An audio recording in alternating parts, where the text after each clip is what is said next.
standards. We are holding this public hearing in collaboration with Central Shari'ah Board for Islamic Banks of Bangladesh and TKBB, which is the Participation Banks Association of Turkey. Let me take you through the agenda of the session. The first 10 minutes are allocated for the welcoming remarks. Then our brother Umar Mustafa Ansari will start the discussion of the two standards, which are Shari'ah Supervisory Board Review and Report, and the application of Shari'ah Governance principles to Islamic finance subsidiaries and associates. I think Mr. Abdullah Sharif is not with us yet, correct, Sister Alia? So I may start with my welcoming remarks until he joins? Yes. Yeah. Okay, so with regard to my welcoming remarks, I will not take much of your time. I'll just give you a brief overview about the standards development process, the development process of these 6 standards. Alhamdulillah, we have issued the 6th exposure draft in December 2023. And this is the 6th public hearing for the standards. We held 4 public hearings in English and 1 in Arabic. And inshallah, tomorrow also we have an additional public hearing in Arabic for 2 standards. So if you can join, if you are bilingual and you would like to join, it would be great. And it was welcome to join us. In terms of the approach for managing the session, we would request you to post your questions in the Q&A tab. And if you have any additional comments after the session, you may always send us to governance@IFU. This is it from my side. Now I would like to welcome our brother, Mr. Abdullah Sharif, who is the Secretary General of Central Shari'ah Board for Islamic Banks of Bangladesh, to deliver his welcoming remarks. Mr. Abdullah Sharif, can you hear us? Yes, thank you very much. Yes, please. Assalamu alaikum wa rahmatullahi wa barakatuh. I welcome everybody to this public hearing on exposure draft of AAOIFI Governance Standard. Standard 1, Shari'ah Supervisory Board Reviews and Report, and exposure draft application of Shari'ah Governance principles to Islamic finance subsidiaries or associates. Alhamdulillah wa salatu wa salamu ala Rasulillah. On behalf of the Central Shari'ah Board for Islamic Banks of Bangladesh, I am expressing my gratitude to AAOIFI for organizing today's public hearing in collaboration with us. Today's public hearing is on a very important issue, that is the Sharia governance of Islamic financial institutions.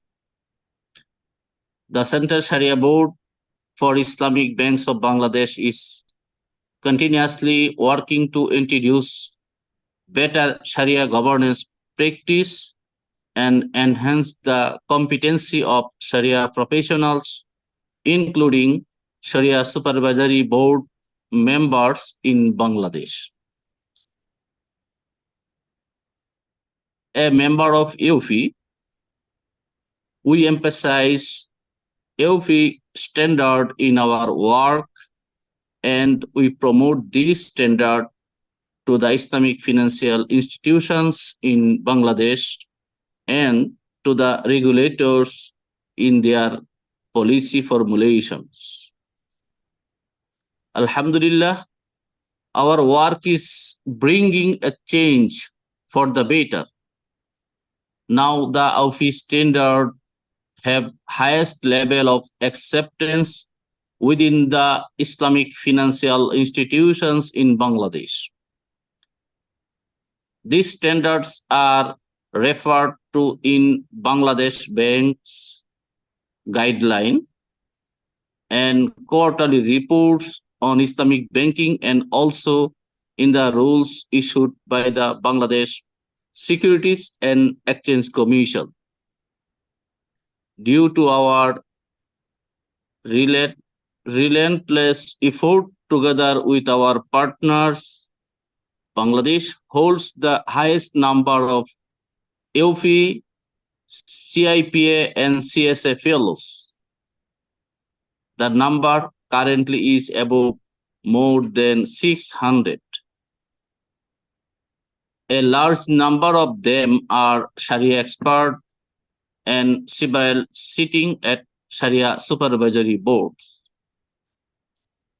To enhance our effort, we assisted in the establishment of the Bangladesh AAOIFI Fellows Forum, BAF, which probably is the only such platform for AAOIFI fellows in the world. Alhamdulillah, we are fortunate to get continuous support from AAOIFI, including its board members, master trainers, as well as Islamic finance experts at home and abroad. Inshallah, today's public hearing will be a fruitful one. We look forward to more engagement of AAOIFI targeting Bangladesh, a growing Islamic finance market with a 175 million populations. Finally, I request all participants, practitioners, and Sharia scholars to share their valued opinions, comments, and views for enhancing the perfectness of this exposure draft, Sharia Supervisory Board review and reports, as well as Sharia governance policies to the Islamic finance. Wassalamu alaikum wa rahmatullahi wa barakatuh. Thank you, Mr. Abdullah, for your welcoming remarks. Now I would like to invite our brother Umar Mustafa Ansari, the Secretary General of AAOIFI, to start the discussion of the exposure drafts. Thank you, Sister Zahra, and thank you, my dear brother, the Sharif, and thanks to all the supporters and attendees of today. أعوذ بالله من الشيطان الرجيم بسم الله الرحمن الرحيم رب اشرح لي صدري ويسر لي أمري واحلل عقدة من لساني يفقهوا قولي. Ladies and gentlemen, like always, it's a great pleasure for having all of you with us here, and belated Eid Mubarak, and may Allah accept all ours and yours good deeds during the holy month, inshallah, and may Allah make us keep us on the right path, bestow us with the hidayah and his rahmah, and particularly in these difficult times of the ummah, may Allah keep us on the right path, and may Allah support us to achieve the objectives of Islamic Sharia through whatever activities we are doing in the field of Islamic economics and finance. With that, I would like to directly jump to the topic because it's a continuing public hearing. And as Sister Zahra already mentioned, that it is the 5th public hearing in English. And while these standards were already had already gone through public hearings in form of our joint project with IFSB and through public comments and all that. And we were planning to hold one long session to complete all the 6 standards. Now we have reached the 5th meeting, 5th public hearing event. And we are so much, happy and pleased to have that much overwhelming sort of comments, responses, generally appreciation, some valid criticism. And we are sure that considering all these things, inshallah, we will be able to improve the quality of the standard. Before I take you forward to the today's discussion on the Sharia Supervisory Board Review and Report Standard and the Islamic Finance Subsidiaries and Associates Standard, I would like to mention one thing, that particularly with regard to Windows, we have received a lot of comments during the public hearings. And in addition to the public hearings, we receive written comments as well. We have received comments from certain regulators as well. Certain Islamic banking windows actually approached us. They provided their comments through detailed meetings. So while the public hearings, inshallah, will complete today, but we intend to conduct an additional roundtable on the Islamic Finance Windows Governance Standard, which is part of these standards. And we intend to conduct a survey specifically for this purpose. I'm mentioning it right now because anybody who want to be participating in the survey as well as in the roundtable that we are planning, they can provide their names and their organization names to us at governance@aoifi.com. So we'll try to make sure that whoever has interest in these topics, they are given an opportunity to be part of the additional discourse that we are going to have, particularly on the governance related to Windows.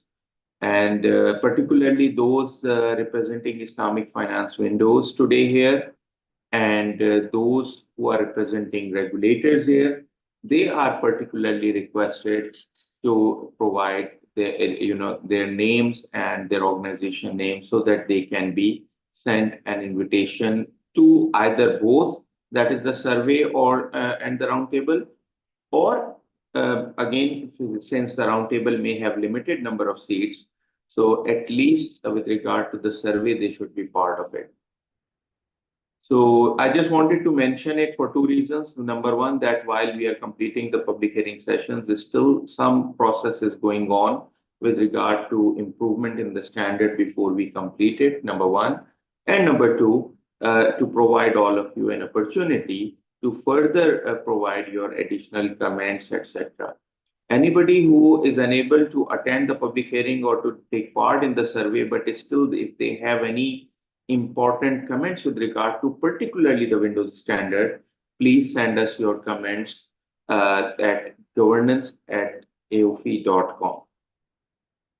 So with that, now I will jump to our today's discussions, and I don't know which one I should pick first, the bigger one or the smaller one, but let me start with the smaller one for one reason, that is that while we fully expect that we will be able to complete inshallah both today in this total 3 hours and now nearly more than 2.5 hours, but it's still it is important that we give due weightage to both standards. So that is the reason that for the smallest standard, that is on governance for Islamic finance subsidiaries and associates, I'll pick that one first. So now, with your permission, I would like to share my screen.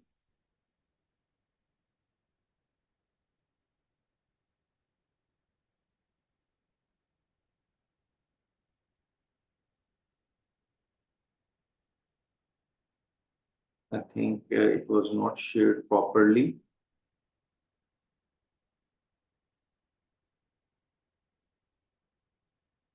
I hope it is shared better now. Is it clear? Sister Zahra or anybody, can you confirm, please? Yes, brother, it's clear. Okay. Okay. So this standard is about that are there to address two main aspects with regard to Islamic finance subsidiaries and Islamic finance windows. One thing, Islamic finance associates.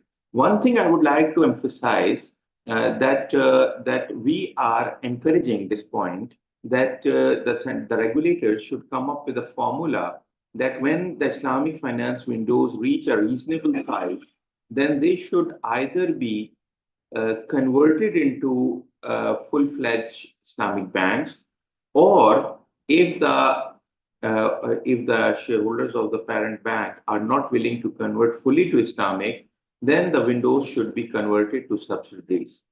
And we believe that Islamic finance windows are very important, but the real way of doing Islamic banking or Islamic finance on that institutional level is to have full-fledged institutions. And we know that there are certain countries that have either not allowed windows, like Lebanon, like Jordan, or have earlier allowed windows, but later have taken back that permission, like Qatar.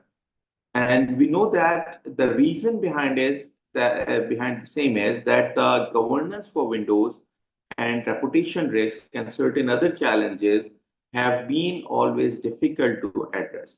While on the other hand, we have approaches like certain countries where windows are there without any significant governance framework. For example, Bahrain, which has very good governance framework, but on a generalized basis, the whole framework does not apply to the windows. Similarly, there are type of countries and jurisdictions where the windows are very well governed at the level equal to the full-fledged institutions. The examples are like Pakistan and Oman. So we have all these type of situations, but as AOP, our encouragement is that windows should be very well governed. They should be considered equivalent to other Islamic finance institutions, except for the proportionality and certain flexibilities. But the concept of full governance requirement should be there on the windows as well. While we promote converting windows to the subsidiaries as maximum as possible. Now, with regard to the subsidiaries, we have two types of challenges. Number one is with regard to the Sharia compliance, and second is with regard to safeguarding the interest of the stakeholders. Now, Sharia compliance related requirements with regard to the governance, since the Islamic finance subsidiaries are full-fledged Islamic financial institutions or even the associates. So in that situation, they are subject to the normal set of governance principles which apply as per AOP standards to the full-fledged institutions, which means that for windows there can be a flexibility with regard to proportionality, etc. But with regard to the subsidiaries or associates, that flexibility is not available. So the question comes, why we still need a standard on this area, or what are the challenges which are still there with regard to the governance?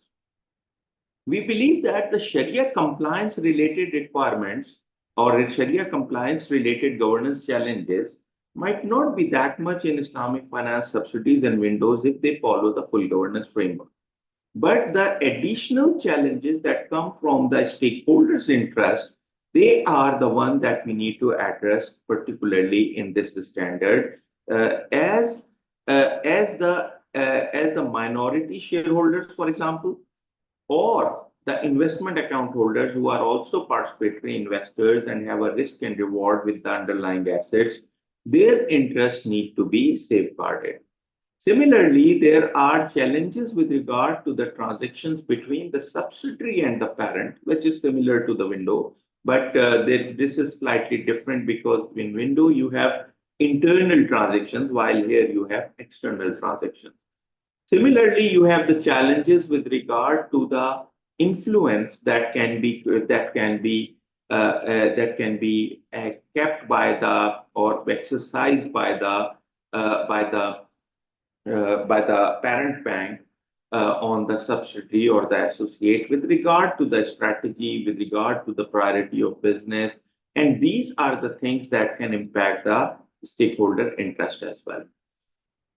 My plan is to discuss not this standard word by word, but I will try to take you through the most important aspects quickly, because I know that we need more discussion probably on the Sharia board report, particularly the reporting format. Now, with regard to the preface and the introduction, I have given you the most of the comments already, but with regard to the rationale, I would like to just take you through the IN2. The issuance of this standard is prompted by the need to define the approach towards the application of various requirements of AOP Sharia governance framework as contained in relevant AAOIFI governance standards to the Islamic finance subsidiaries, associates of conventional financial institutions. B, prescribe the specific governance considerations for Islamic finance subsidiaries and associates. And C, foster transparency, accountability, and confidence in Islamic finance subsidiaries and associates, and mitigating the respective systemic reputational risk.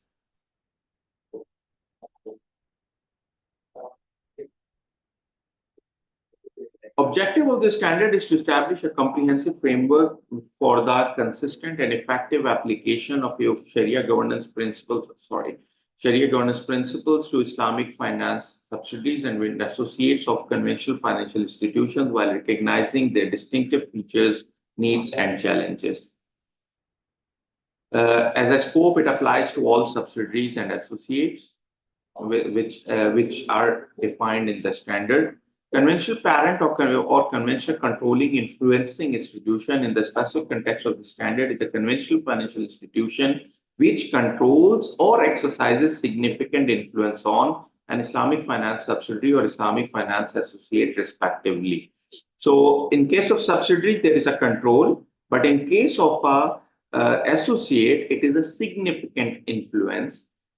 We have defined those parts going forward in the definition. Islamic finance associate of a conventional financial institution in the specific context of the standard is an independent Islamic financial institution legally constituted and licensed as such, which is subject to significant influence of a conventional financial institution directly or through a common conventional parent institution in terms of its governance and managerial decision making. Islamic finance subsidiary of a conventional financial institution in the specific context of the standard is an independent Islamic financial institution legally constituted and licensed as such, which is controlled by a conventional financial institution in terms of its governance and managerial decision making. So there are two situations. One is control, which makes it a subsidiary. The second is the significant influence. Islamic financial institution definition is the standard as per other standards. Management is the standard definition, except for the explanation which is there. Explanation in the specific context of the standard, the management includes such management of the conventional parent, which is involved in the functions related to Islamic finance subsidiary associate insofar and to the extent as allowed in line with the provisions of the standard and the relevant regulatory requirements. Public interest institutions, this is the definition. Again, we have discussed this definition for earlier ones. So we have put in the public interest institution definition as a standardized definition. This is already there in the earlier standards, which we discussed already. So I'm not intending to discuss it again. If anybody has a comment, you can provide us. Senior management definition again includes that similar explanation. Sharia principles and rules definition according to the 5-level hierarchy is the same as appearing in other standards. Those charged with governance definition is also the same, which is coming from ISBA pronouncement, which is like, the term which comprises of board of directors, their equivalent, their committees, etc., as the case may be. Sister Zahra, I think the reference is coming to syndicated financing standard, but I think we should put the reference to the first standard, this which referred it, rather than an ED. No. Even this ED is now final, but we should be putting reference to the first standard that uses it. Okay? We can change it. Thank you. Yeah, for all standards, policy should be that we should keep it to the first standard. I can see two comments coming in the Q&A tab. Okay, it is only one. Brother Muhammad Habibur Rahman, Assalamu alaikum wa alaikum assalam, dear brother. Paragraph number 3JP8, since the TCWG definition is reproduced word by word from my ISBA pronouncement, it is better to acknowledge ISBA at its source. Thank you very much. Actually, we have kept in the original standard when we kept it as ISBA as its source. Thank you very much, Brother Habibur Rahman. This is a good comment. I think, Sister Zahra, we should acknowledge in the first standard and the initial standards when we put this definition TCWG, we took it from ISBA and we put a reference to that. So thank you very much, Brother Habibur Rahman. Your comment is 100% valid. we should put a reference to ISB and not to our earlier standard. And I stand corrected by Brother Muhammad Habibur Rahman. Thank you very much, brother, for this very important comment. The first standard for sure had this reference, and we should keep the same reference. Thank you very much again. So now we move to the framework requirement. So general requirement, first thing is that all subsidiaries and frameworks and associates should have a suitable Shari'ah governance framework to ensure effective Shari'ah compliance of their operations. If specific considerations become necessary for subsidiaries associates, they are subject to control and significant influence by the commercial parent with regard to the governance processes and managerial decision making. And first thing is that being a separate legal entity, they shall be subject to provision of this standard irrespective of the percentage of ownership of the conventional parent. So if it is 100%, it is majority or minority, insofar as the conventional parent has the ability to exercise control or significant influence in respect of governance processes and managerial decision making. So this is a very important point, that the percentage of ownership does not count. It can be 100%, it can be 50, 51, it can be 20, 19, 18, 30, whatever it is. The point is, if the conventional parent has the ability to exercise control, which makes it subsidiary, or has the ability to exercise significant influence, which makes it associate, in both situations, the requirements of this standard shall apply. The Shari'ah governance framework, the four main functions will remain the same: the Shari'ah board, the Shari'ah compliance, internal Shari'ah audit, and external Shari'ah audit. For external Shari'ah audit, the exemption that has been allowed by the framework earlier will still be there for 3 years. So that is similar. Overall requirements of the AOP relevant standards shall be there, which include the governance standards and which include the accounting. All the standards of AOP shall be applicable. So they should be subject to the governance framework like a normal entity. So you will not be saying that this standard applies and other governance standards don't apply. No, they are a full-fledged institution. So they are subject to all the governance standards. However, this particular standard will be applicable with regard to particularly the governance processes and interaction with the conventional parent.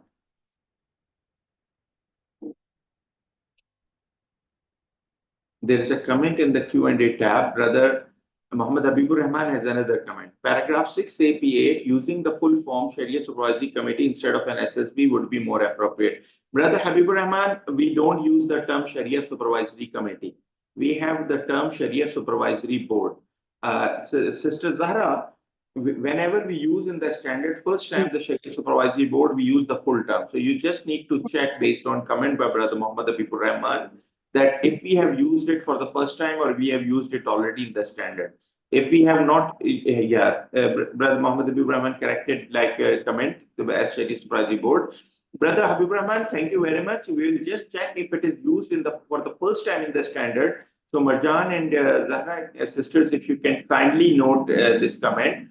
It is important that if we used it for the first time in the standard, then we should use the full term. Otherwise, if we have used the same term in the standard earlier, then we will continue. I think we have used the term already in the definitions part. So maybe it is already covered. Tamam, brother. No.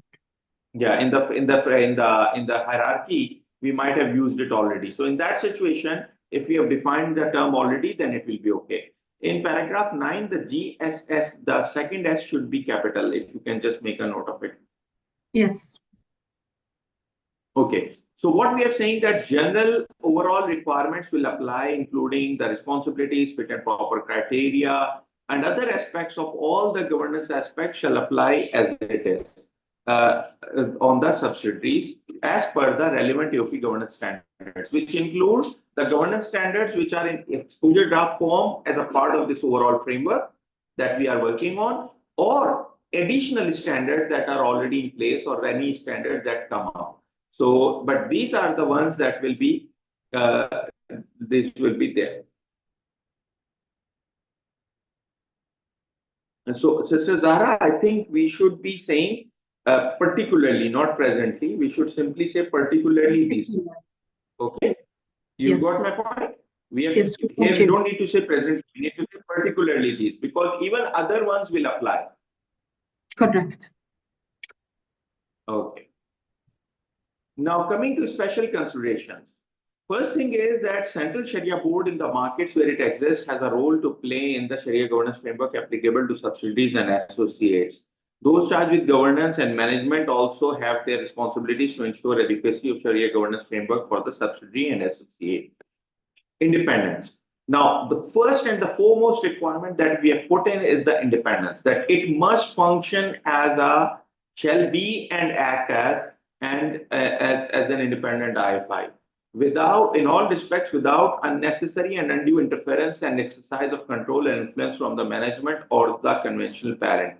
Sister Zahra, just a comment for the working group and the board, my personal comment. I feel it shall be and act as and be able to be demonstrated and perceived as.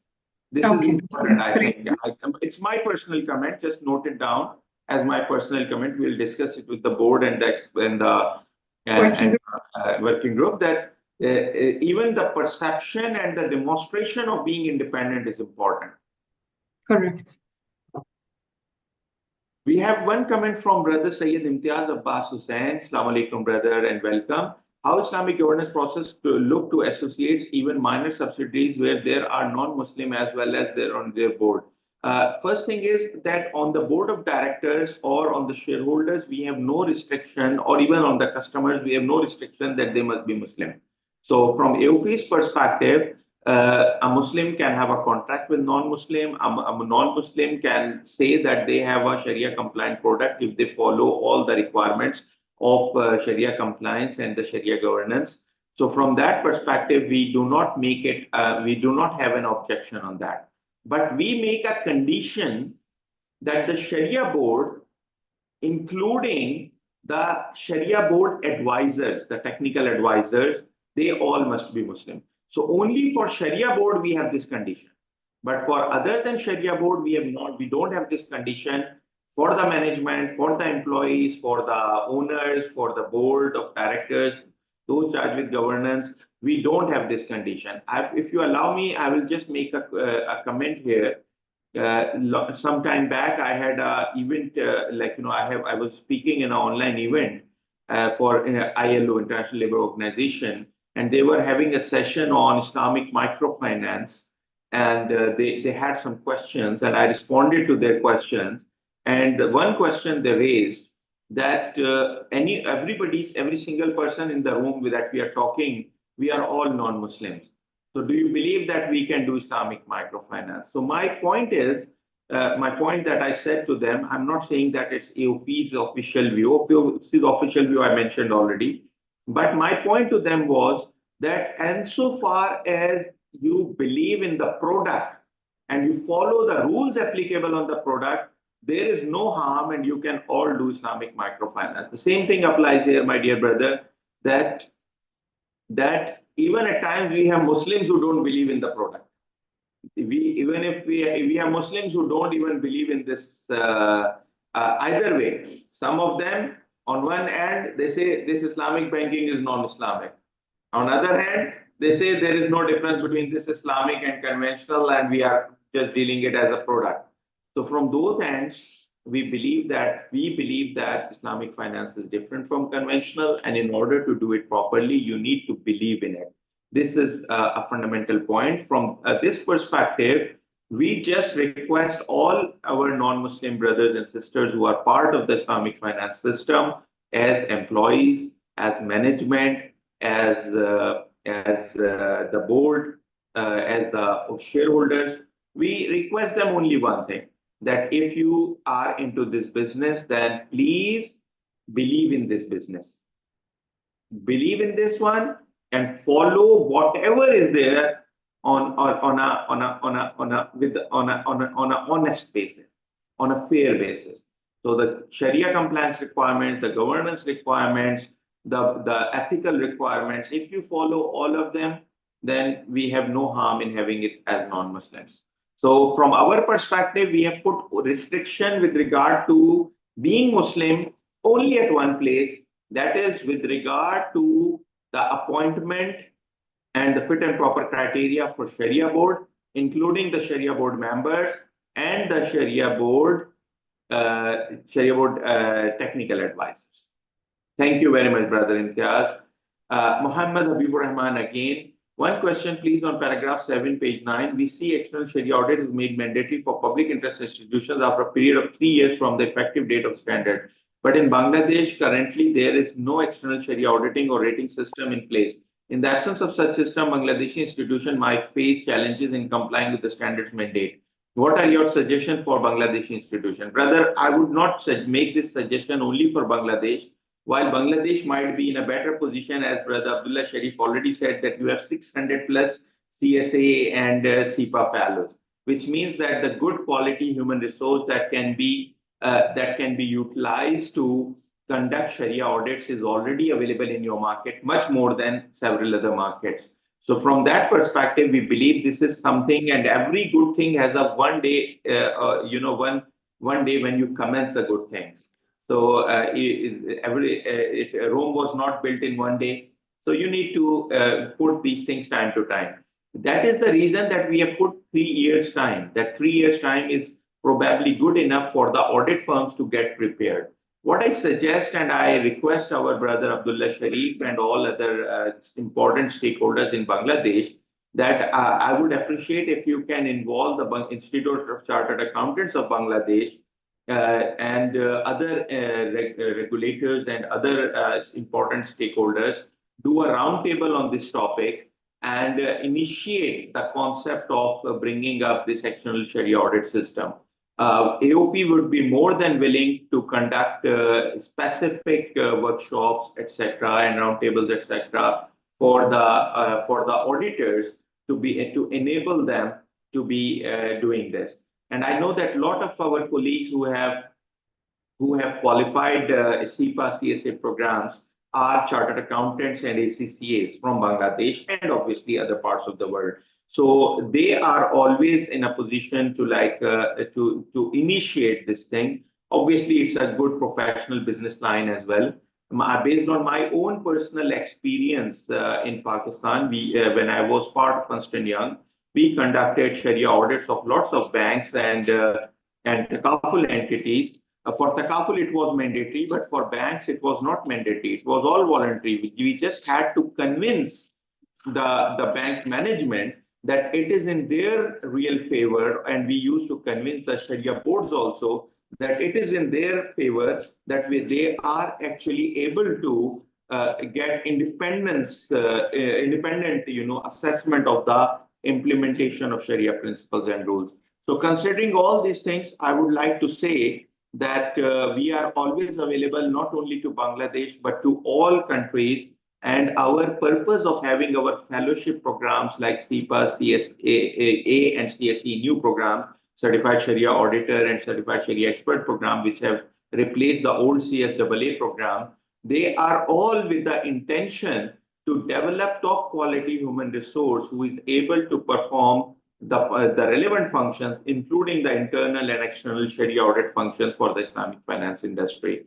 So, Brother Muhammad Habibur Rahman, I assure you and the Bangladesh stakeholders and our brothers and sisters from across the globe that we are available to support all this activity in your respective countries. And this is the time that we start planning it, because we have given 3 years time to develop adequate resources. And this is actually a good time to start working on this on a voluntary basis for now. So what can be done by the stakeholders that they can get the Sharia audits done for the first 3 years without making the reports public, which means that it will be used by them for improving their systems and making sure that nothing wrong is happening. And by the time it becomes mandatory, they will be already in practice. And the audit firms and the Sharia audit and consulting firms who are eligible to perform Sharia audit, they all will be ready for that. You roughly touched upon the rating part as well, my dear brother. As of now, there is only one rating agency that is doing this function, that is Islamic International Rating Agency. But we are welcoming other rating agencies to come for that as well. But rating is highly encouraged and preferred. It's not mandatory.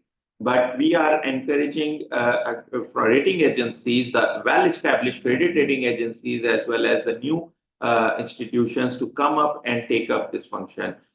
Sorry, all of you, I took a little bit more time on answering this question, but this is very important for the future of Islamic finance that these things are well prepared. Thank you very much, Brother Muhammad Habib Rahman, for a valuable comment again, as always.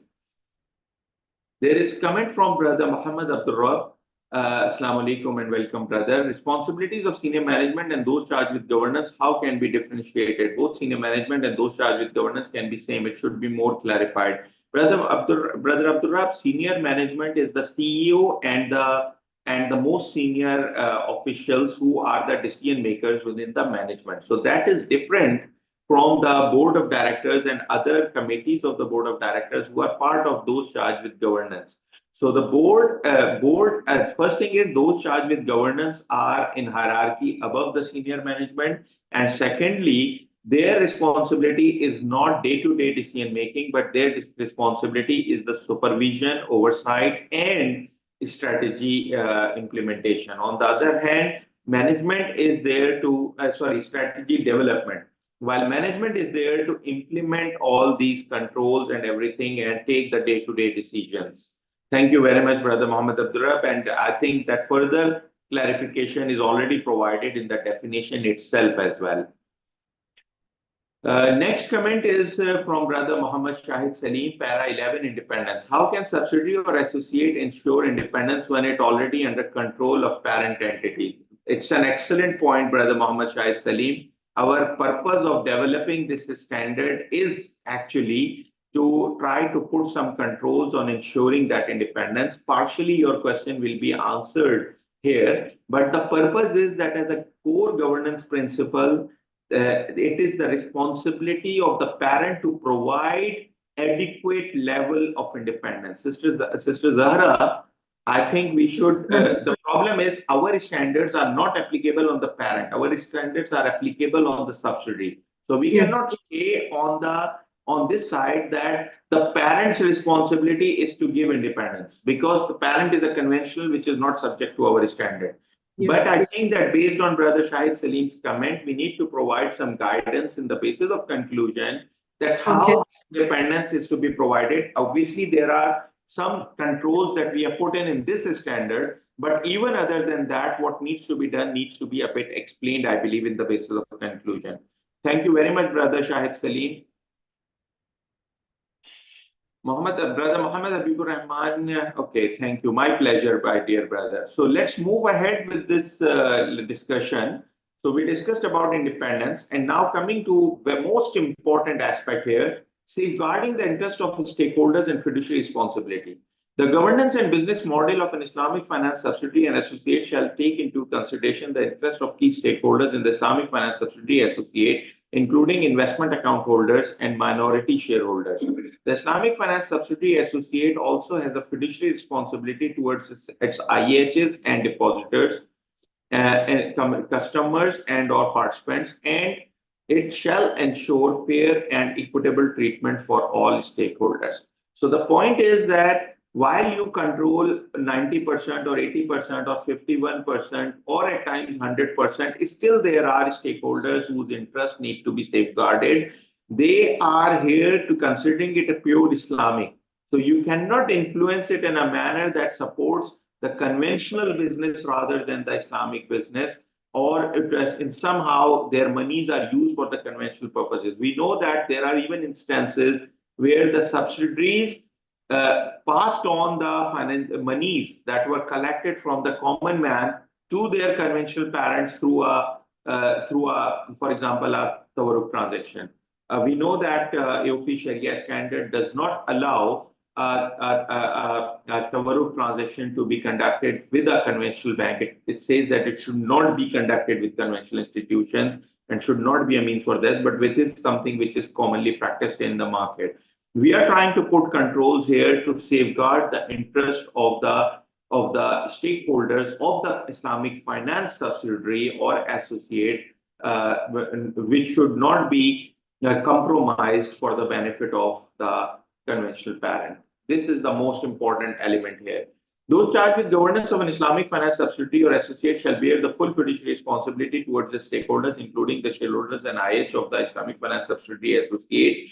This fiduciary responsibility cannot be transferred or delegated to those charged with governance of the conventional parent simply because of the ownership.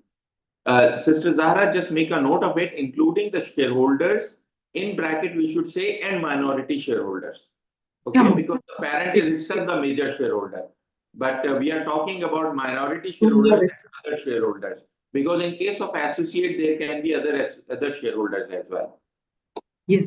Responsibilities and powers of the conventional parent. The conventional parent may influence decision making at the Islamic finance subsidiary associate at the strategic level only through board memberships and board committees, where it shall be represented in line with its shareholding percentage. So it should not be represented more than, the explanation is important here. Again, Sister Zara, I think we should be writing this thing as well, because at times what happens that you own 51%, but you can, because others are passive, so you have more shareholding than you have more board membership than your shareholding pattern. There is something that we need to, because the wording is there already, but I think we might need to provide some explanation on this part as well.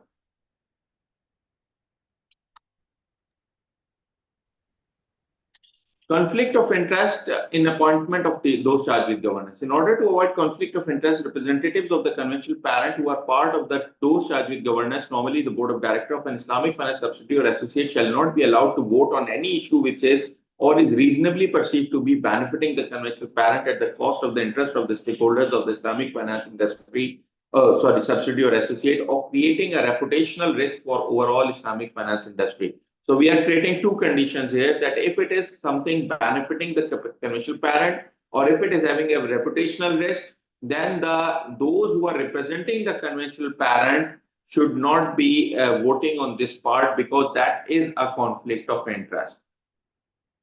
The conventional parent shall not appoint any members of its executive management heading or significantly involved in the of the business functions. Sister Zahra, I think here we should use the term senior management as consistent. Okay, they should not be appointing their senior management. Okay, the business functions, barring the functions independent of the business functions, such as the head of compliance, internal audit, and risk management.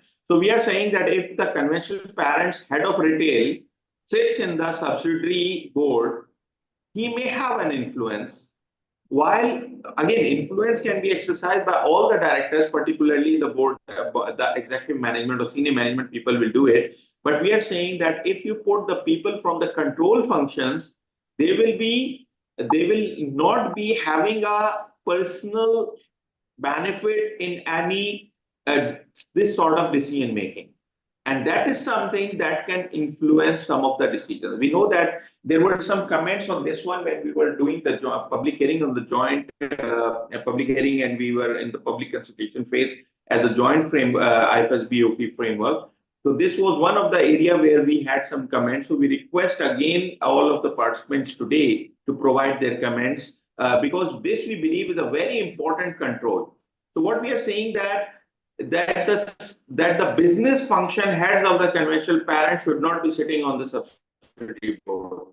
This is nutshell.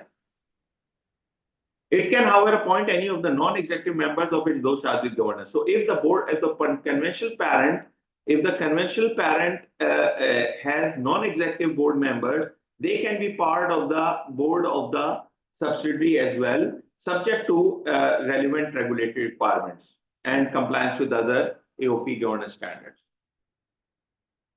Management reporting lines. A conventional parent may have a dotted line reporting of key business departments with those of Islamic finance subsidiary, but not an associate.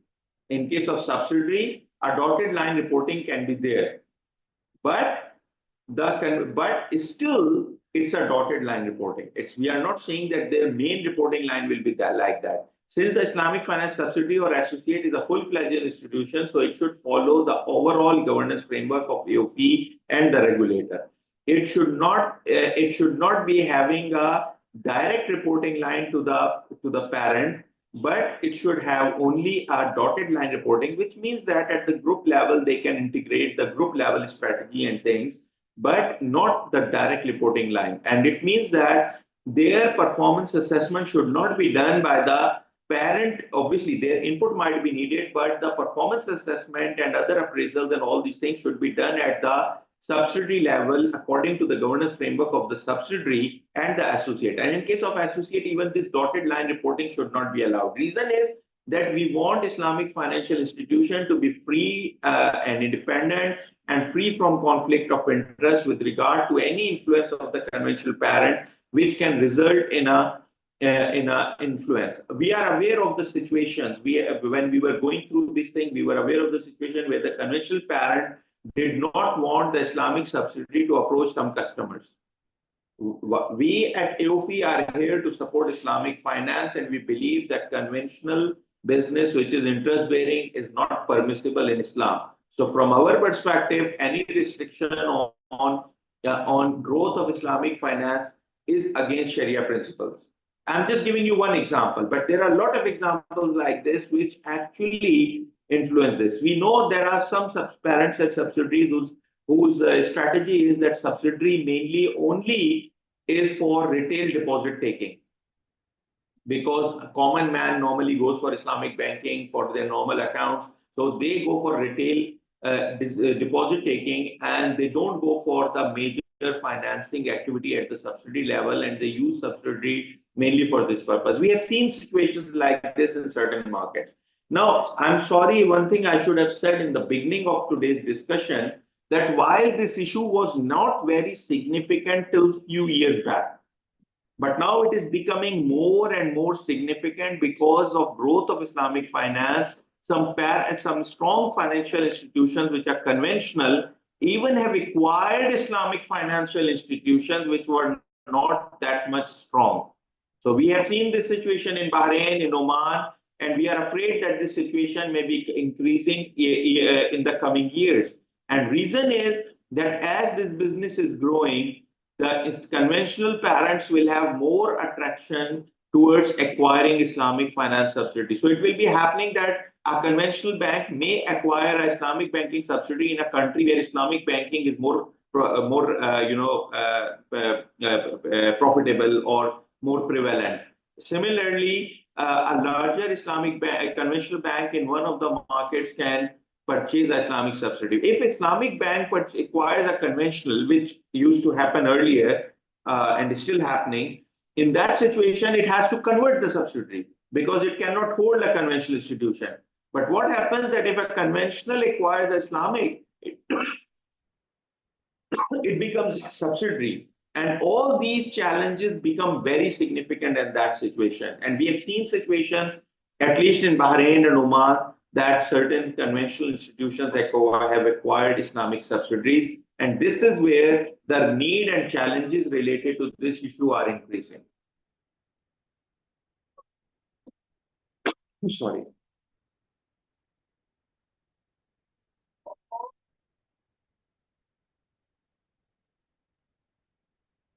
Information sharing and competition.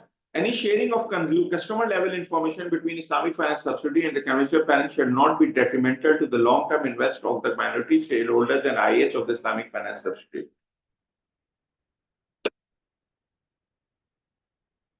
A conventional parent shall not devise any strategy or tactics to adversely influence competition from the Islamic finance subsidiary or associate.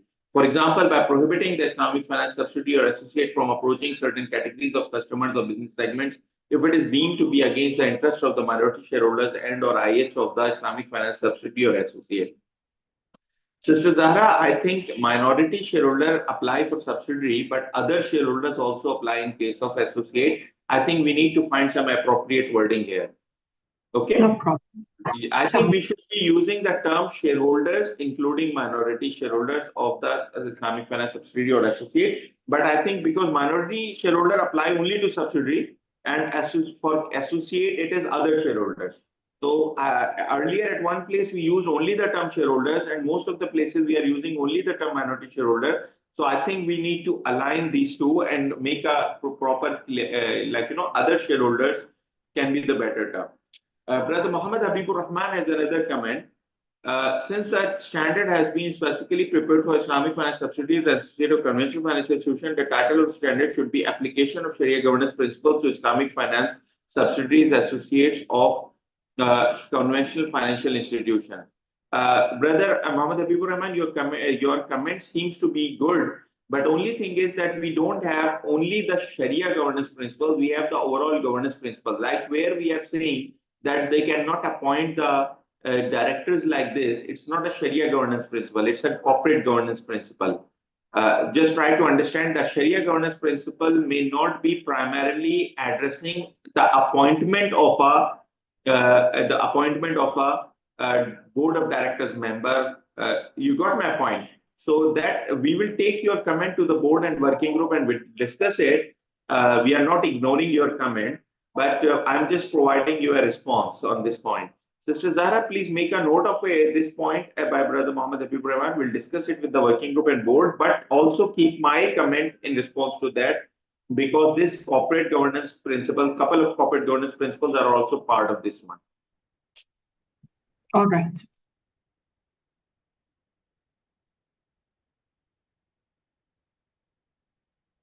Transactions and dealings with conventional parent, shared services and shared lease premises. The conventional parent and the Islamic finance subsidiary associate can agree for the purpose of cost saving on a shared service arrangement on an arm's length basis to be approved by those charged with governance of both the institution and the SSB of the Islamic finance subsidiary associate. Those charged with governance representing the conventional parent shall abstain from voting at the time when the TCWG of the Islamic finance subsidiary associate votes on the engagement, on the arrangement.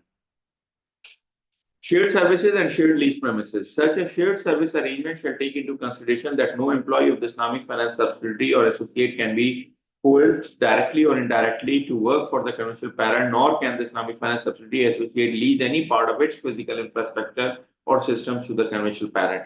So either both of them acquire a building and use half of it or half of it, or conventional on an arm's length basis can lease its things, and can a conventional staff can be used for Islamic subsidiary on a time sharing basis. But Islamic subsidiaries physical infrastructure cannot be passed on to conventional. Islamic subsidiary employees cannot be asked or pressurized to work for conventional. Even they cannot be transferred to that.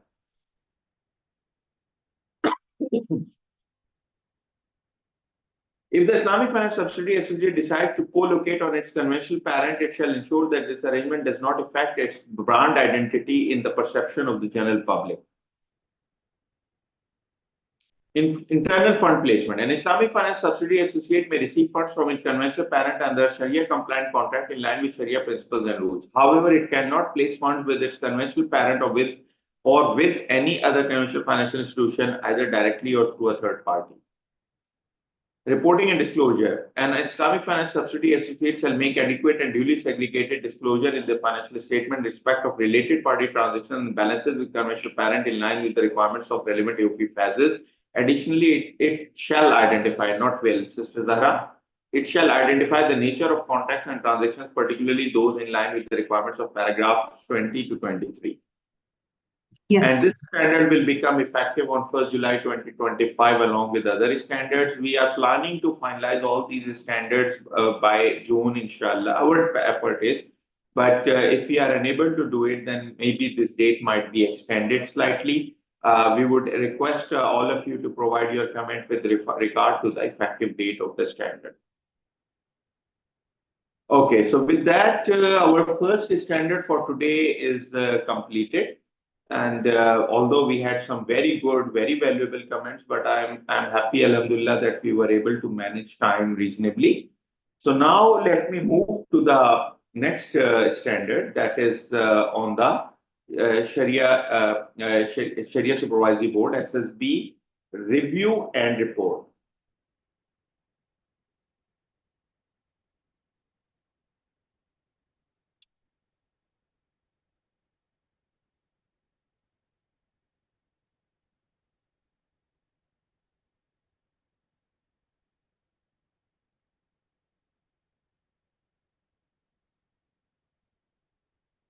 Okay, I believe you can all see this presentation now. Now, before going, okay, I think we have a comment in the Q&A tab. It is from Brother Juma Mawudi. Assalamu alaikum, brother, and thank you for the guidance. I seek clarification on the Shari'ah governance for Shari'ah compliant credit unions. I'm not sure if AAOIFI standards have addressed this issue. Brother Juma, thank you very much. An excellent point. If you see, I'm not sure whether you attended the first two of the public hearings of the series of this public hearings on these 6 governance standard exposure drafts that we have issued.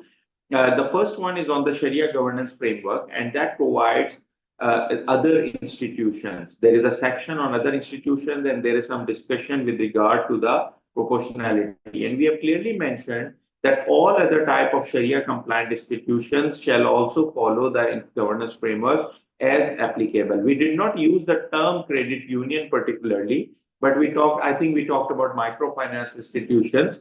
Sister Zahra, I would suggest that in the section in the Sharia governance framework standard that we have used that term, we should be adding this comment there, and we should be mentioning about Sharia compliant credit unions and cooperative societies as well. Okay, so microfinance we addressed, but we should be addressing this part as well. Okay, noted. Okay. Secondly, what I suggest, sister, that you should provide an access to all the participants today to all the exposure drafts. It is already, if it is already not provided. So if somebody can provide links in the chat window. So Brother Juma, our team will provide a link to all the standards in this area. You need to particularly have a look at the Sharia governance framework standard. We talk about 14 core principles. That will be our new governance standard number 1. That is the mother standard for all the Sharia governance part, which addresses the core principles. And out of that, one principle is about other institutions and how this should be applied on other institutions. And for sure, as we touched upon, we said that other institutions will also be addressed for that purposes. So we discussed that part. So from that perspective, we will add credit unions, cooperative societies, others as well. As I mentioned, microfinance is already mentioned, which means that the credit unions generally will be considered part of it, but it's better if we clarify the cooperative societies, credit unions, etc. separately as well. And Brother Juma, thank you very much for your kind comment. Generally speaking, my nutshell, I would conclude that all AAOIFI standards on the governance, accounting, Sharia, they all apply to any Sharia compliant Islamic financial institution, which include credit unions. But there is a proportionality clause in the framework. That means that considering the size and nature of the institution, the requirements can be reduced by the regulator on a flexible basis, considering the market needs and the size and nature of operations of the institution. This is part of our core principles, that while applying all of it, you need to consider the business model and the size and nature of operation. Thank you very much again. We have comment from Brother Sayyid Imtiaz Abbas and how consolidated financial statements of conventional parents show data of Islamic subsidiaries and associates. Brother Imtiaz, we don't have a standard on the financial accounting standard on the subsidiaries, but we have a financial accounting standard on the windows. The financial accounting standard on the window says that for the Islamic finance window, you need to prepare a complete set of financial statements separated, and that should be included in the financial statement, and we should not be of the parent, and should not be clubbed line by line that way that the conventional is doing. But our standards don't apply on conventional. If you ask me, although AAOIFI has not clarified it on the accounting side, but I think we should issue a clarification somewhere that if there is a parent which is a conventional institution and it has a subsidiary which is Islamic, and when they prepare the consolidated, from that consolidation perspective, this should be shown as a window, because for the consolidation, it works like a window. So for me, it should work like a window, and its account should be prepared in line with the AAOIFI and attached with the conventional parent consolidated account. This is something that I would like to clarify. But I remember that some of these discussions we held in our accounting board, and the accounting board said that AOIFI Accounting Board has no mandate of developing any standard, or AOIFI does not have any mandate of developing standard for the conventional parent. So we cannot do that. But I believe that there was some difference of opinion in this part, and we discussed that we will consider possibility of issuing some guidelines for the regulators in some areas and for who are again not part of our scope for this. So I think Sister Zahra and Marjan, if you can just make this note, this is a very important note. I think we should issue a clarification at least that our stance is, although we don't have mandate over conventional institution, but our stance is that if they are preparing a consolidated financial statement in which they have Islamic subsidiary, for the consolidated purpose, they should be following FAS 40, considering that subsidiary like a window within the consolidation. This is my personal stance. I believe this is the correct view and the correct interpretation of AOIFI standard. But AOIFI does not have any official guidance on this area. So I request Sister Zahra and Sister Marjan to make a note of this comment, and we pass on this comment to the accounting team for discussion in the upcoming meeting. So it can be taken to the Technical Advisory and Interpretation Committee that can issue a short technical release on this matter. If we don't have any standard, then at least we can have this on this part. So from that perspective, I would like to just thank Brother Imtiaz that while we don't have a clear answer as of now, but we would still like to clarify it somewhere. And thanks for a very important, very good comment.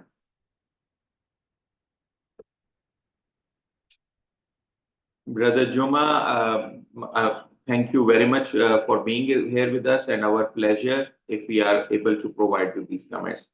So let's now move to the second standard for today. I hope we have enough time for it. Again, it depends on how much interactive you guys are.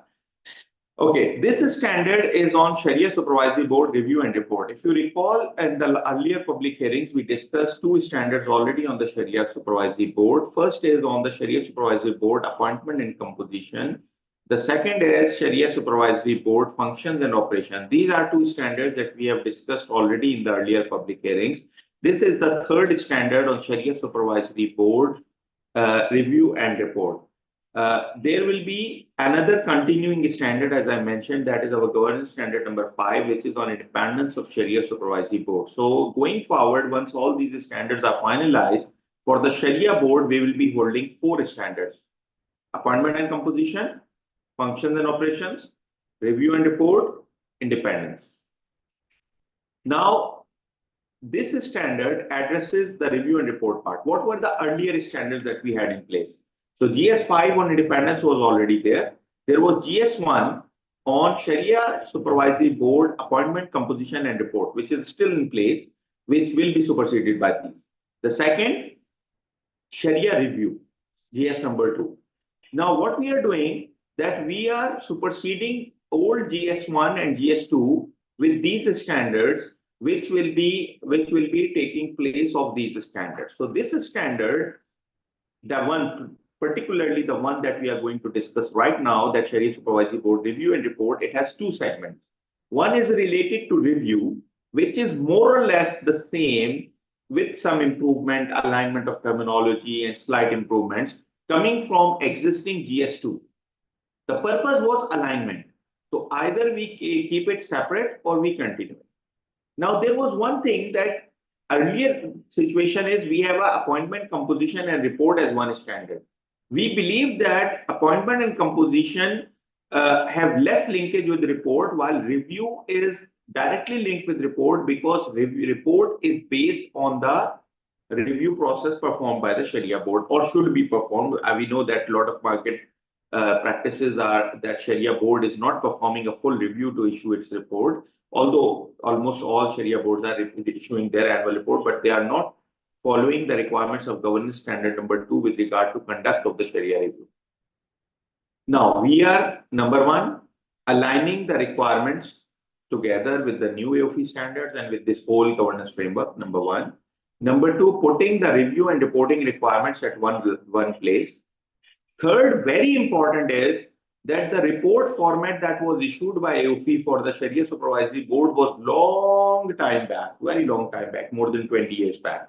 We believe that the market practices have evolved and there is more need for having a more comprehensive and adequate Sharia board report.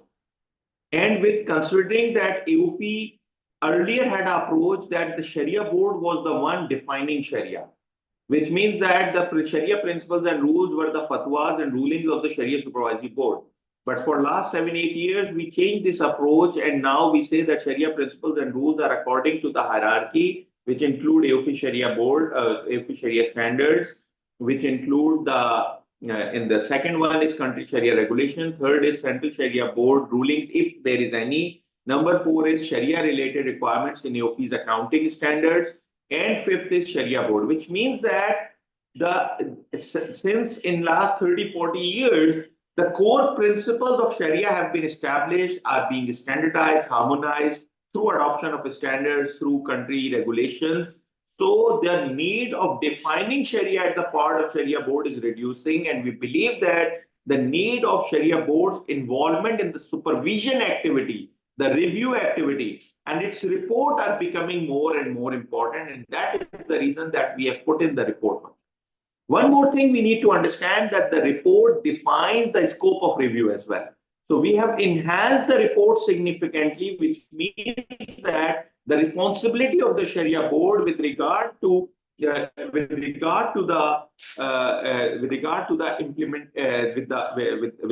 supervision part, with regard to the individual areas which they need to have proper consideration, that all is improving with the new report that we have introduced.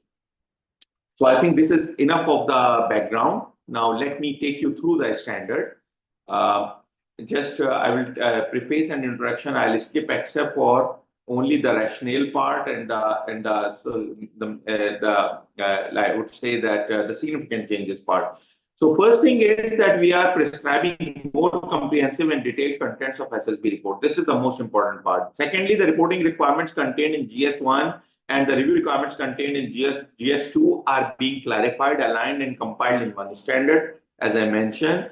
Clarifying the scope of SSB's report and respective focus on design part of the transaction and possibly placing reliance on organs of governance and management in regard to implementation part of the transaction. This is a very important part that we clarified. There is a ongoing confusion all the time that Sharia board says that the institution is Sharia compliant, but Sharia board is mainly addressing the design part of the transaction. That is the fatwas, the approval of the product, the approval of contracts, approval of the process flows, but they are not reviewing the implementation part of the Sharia principles and rules, which is done by other organs, and that is that AAOIFI has been introducing those organs step by step. We used to have the internal Sharia audit review standard, which was replaced with the internal Sharia audit. We have governance standard number 9 on the Sharia compliance function. We have the external Sharia audit standard. So all these things are being focusing on the implementation side.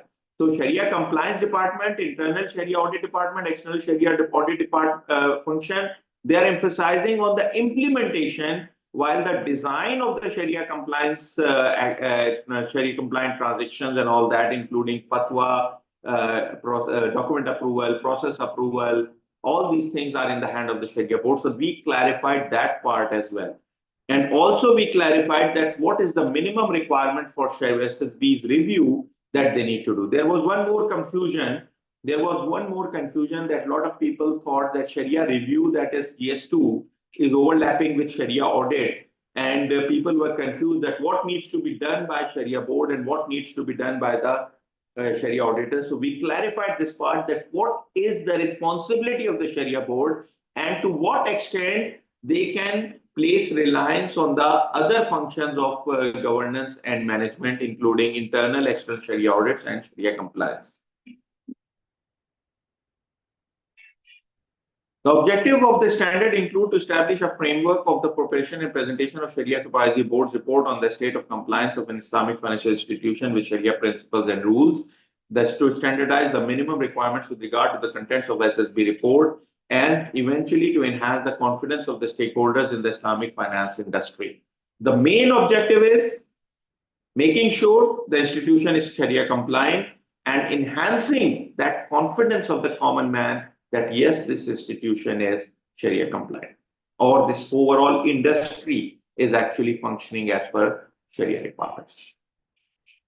This will apply to all Islamic financial institutions, including Windows, and RSAs may choose to apply this standard to other institutions in their jurisdiction as appropriate. A standard shall also be applied insofar as practical by institutions other than AAOIFI adopting AAOIFI governance standards, including social finance institutions like WAF and some of the microfinance institutions, etc., which are functioning on social basis, not commercial basis. Means qard-based microfinance institutions, we consider they are social finance institutions, not financial institutions. While Islamic finance product-based microfinance institutions like Muraba, Musharka, Salam, etc., if they are doing that, we consider them as commercial microfinance institutions. So they are part of Islamic financial institution. But if there is a pure qard-based microfinance institution, that we consider as part of the social finance institution. We haven't defined it very well. I'm just trying to clarify the approach. Maybe at a future date, we might need to clarify this part more clearly as well. But for sure, certain AAOIFI standards are applicable to Awqaf as well, and some Awqaf are adopting them. So from that perspective, it will be applicable on Awqaf as well. The standard shall also apply to all other institutions. We clarify this part. Then a relationship with other standard is just creating a link with the other standard number 5, as I mentioned. So there will be 4 standards. Effectively, if you just see, there will be 4 standards on the Sharia Supervisory Board and the overall standard on the Sharia Governance Framework. Islamic financial institution is the definition coming from earlier standards. Sharia non-compliance risk is also coming from earlier standards. Sharia principles and rules is coming from earlier standards. Sharia Supervisory Board. I discussed this definition earlier with the discussion earlier in the earlier public hearings on this topic, but I will just very quickly take you through the main changes which are there. So number 1, it's an independent body of a specialized jurist on fiqh al-mamlat. So the main members have to be experts in fiqh al-mamlat. In addition, the SSB may preferably, not mandatory, but preferably include advisors, which are called SSB advisors, who are expert in the area of this and have reasonable knowledge of Sharia principle and rule.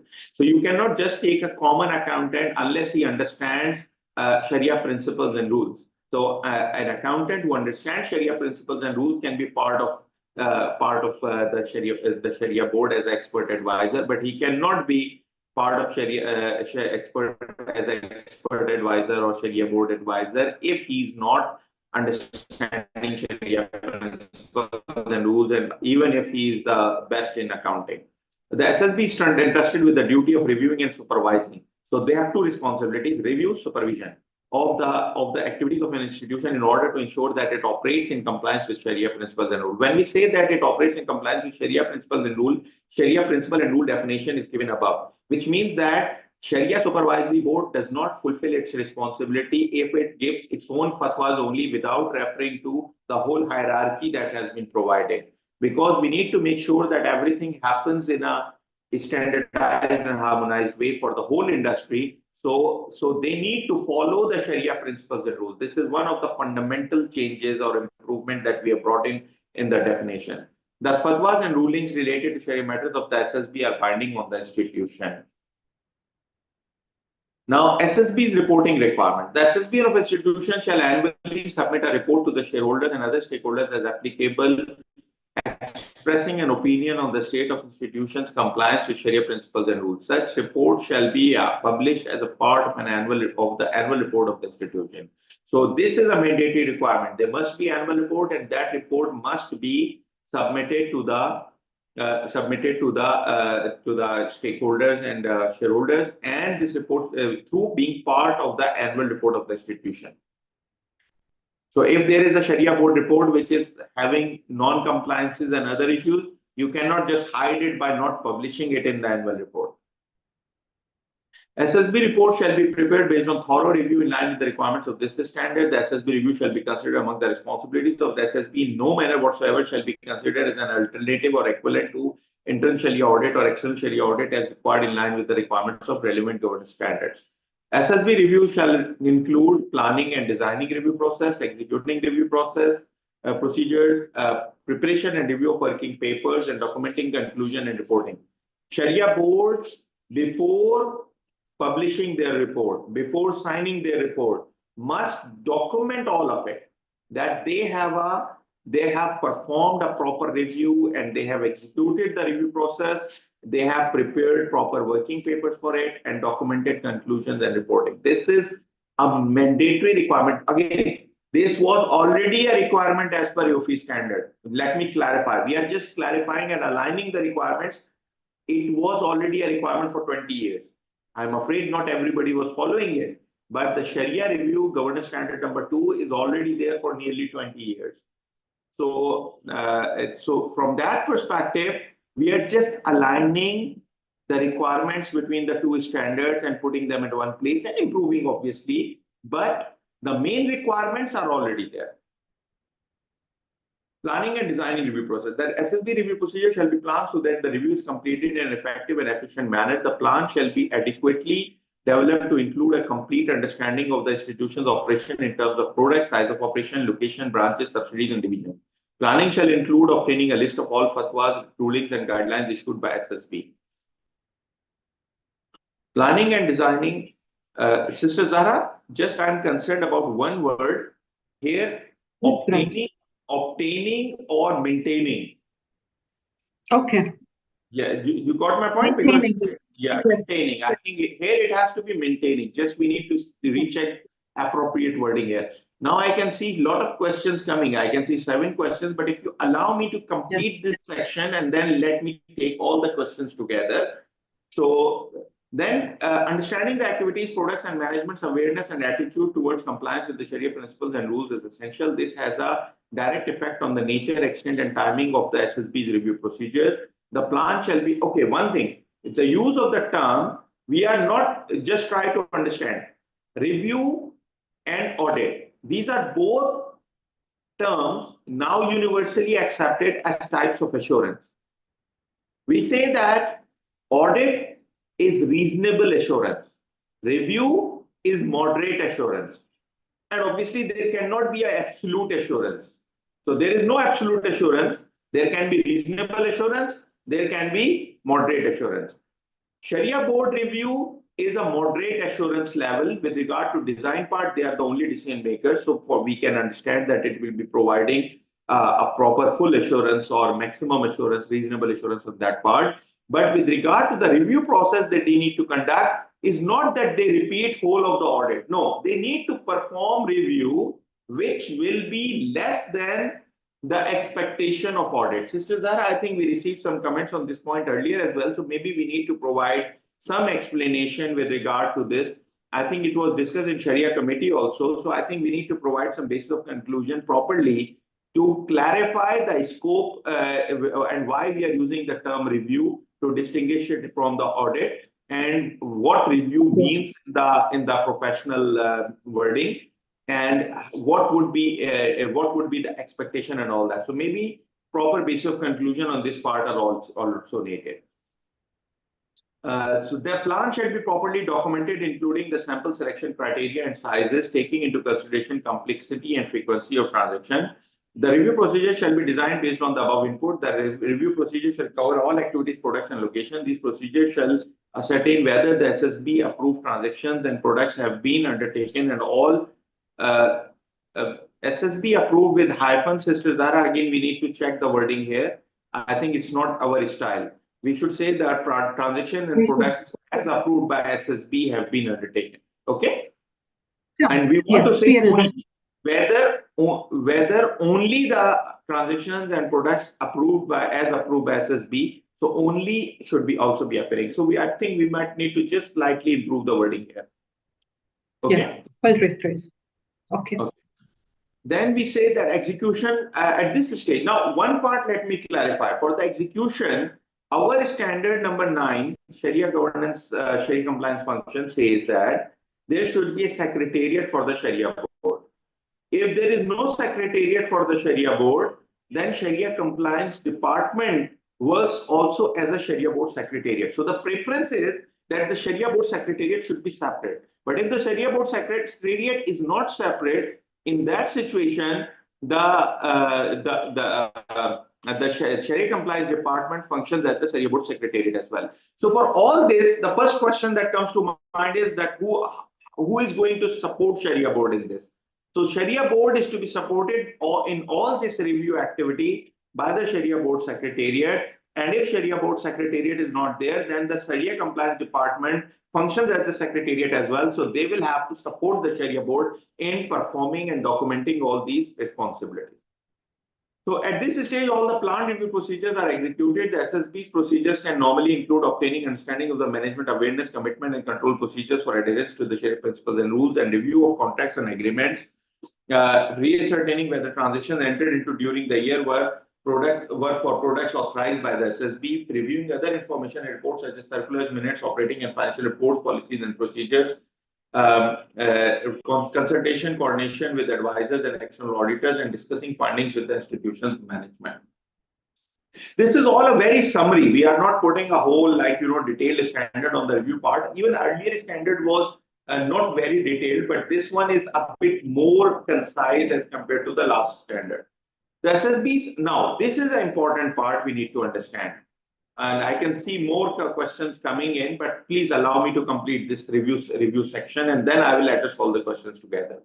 The SSB's primary scope of review is related to the Sharia compliance in the design and structure of the transaction products and services, and hence may need to utilize the work of other organs of Sharia governance to support its review process. For this purpose, the SSB may use the staff of SSB Secretariat or the Sharia Compliance Department in its absence to carry out the review procedures under supervision of the SSB with regard to the implementation of Sharia principles and rules. So the implementation part, they need to take support from them. For design part, they are the one who have to do it.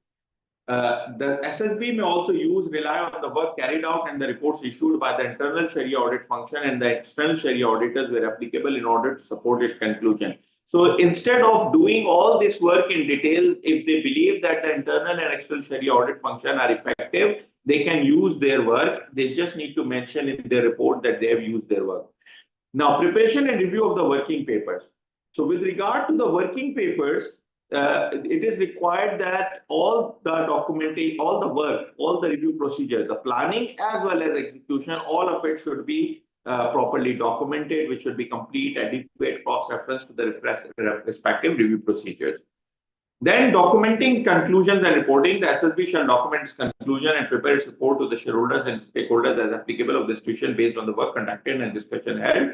SSB report shall be read at the annual general meeting of the institution. This is also a very important point that like auditor's report, the Sharia board's report should also be read at the general meeting. A detailed report, when considered necessary, shall also be issued to institutions. So there is one report that goes to public, but we are saying that in addition to the report that goes to public, there can be an additional detailed report which will be going only to those charged with governance, that is the board, with regard to significant weaknesses, significant Sharia compliance issues that were resolved. Means that there was a non-compliance, but charity was given, issue was resolved. So when we give the report to the general public, some of these things might not be appearing there because they are resolved. But the point is, it speaks of a weakness itself, so it should be part of the detailed report. And significant areas requiring improvement wherever the Sharia board feels that these are the areas where they need to improve. And there should be appropriate quality assurance process for all of it. So that they should be following a proper quality assurance policy with regard to this thing. Here I stop and I would like to take the questions and answers. Now I can see a large number of questions already. 12 questions are already there. So let's start with Brother Muhammad Habibur Rahman again. Paragraph 5 may be enriched by including definition of some other important terms used in the draft, such as those charged with governance, fatwa, etc. Brother Habibur Rahman, thank you very much. Some of the definitions are already included in the governance framework and some are already appearing. So we try to not repeat everything unless it is very much relevant for the standard. So because otherwise, if you try to repeat all of them, it becomes difficult. So since this standard is mainly related to the Sharia board review and report, so from that perspective, those charged with governance definition might not be necessary in my humble view. Fatwa definition, again, this is more related to the reporting part. So the fatwa definition is part of the Sharia Supervisory Board function and operation, I believe. Sister Zahra, just correct me if I'm wrong, just make a note of my comment and Brother Habibur Rahman's comment. We'll discuss if the board and working group feel that we need to add those definitions. Obviously, it will not be a big deal to just put these definitions together. Yes. Thank you very much, brother. Now we have a comment from Istatu Sar. What measures are proposed? Assalamu alaikum and welcome. What measures are proposed to ensure compliance and enforcement of these governance standards, and what penalties or sanctions would be imposed for non-compliance? Unfortunately, AOIFI has no powers to implement them. So the point is that AOIFI is there to develop standards for the benefit of industry, and AOIFI's standards are adopted by regulators in respective jurisdictions and by certain Islamic financial institutions on a voluntary basis. So considering this, at AOIFI, we have no power to get these implemented. Now, it depends on the respective countries' frameworks, because there are nearly 37, 38, nearly 40, 41 regulators or regulatory jurisdictions in nearly 34, 35 countries across the globe who adopt AOIFI governance standards at different stages. Some of them make part of the regulation on a full adoption basis. Some make them on partial adoption, some adopt them as guidelines. So the penal action or any implementation related strictness is in the hand of the regulator. The regulator decides whether they are willing to implement it on a strict basis. Then they fully adopt, and at times they follow it. Some others actually have guidelines or comply or explain basis. Some of them have partial adoption, that they do not adopt all the AOIFI governance standards, but they adopt partially some standards. So this is depending on the respective regulators, and unfortunately, this is not in the hand of the of AOIFI itself. Thank you very much for this comment, and for having a look at what countries and jurisdictions actually adopt AOIFI standards. I may request all of you, whenever you have time, you can have a look at the AOIFI Footprint Report 2022, which is on AOIFI's website. Sister Zahra and Sister Alia, if you can provide a link to the AOIFI Footprint Report on the chat box, so people can have a direct access to it if they want to have a look at it. The second comment from Ishatu Sar: how do these exposure drafts address emerging risks and challenges posed by Islamic financial institutions in today's rapidly evolving market landscape? My quick answer is that all our efforts with regard to the accounting, governance, Sharia, and all these standards, even auditing and Sharia auditing standards, are there to address all type of relevant risks. However, some type of risks are not part of AOIFI's main mandate, which are part of the mandate of our Islamic Financial Services Group. But whatever we are doing, we are trying to address risk. Some of these governance standards are addressing the Sharia non-compliance risk, but others are also addressing the fiduciary risk and the respective operational risk of the institution. So that is our effort, and all our standards are in response to those risks which we are feeling that are coming. If you are thinking and you are aware of certain significant risk areas that are not addressed by AOIFI, please feel free to approach us, provide your comments at governance@aoifi.com, so that we can consider those areas for the upcoming standard development plan. Thank you very much for your comments and your kind input.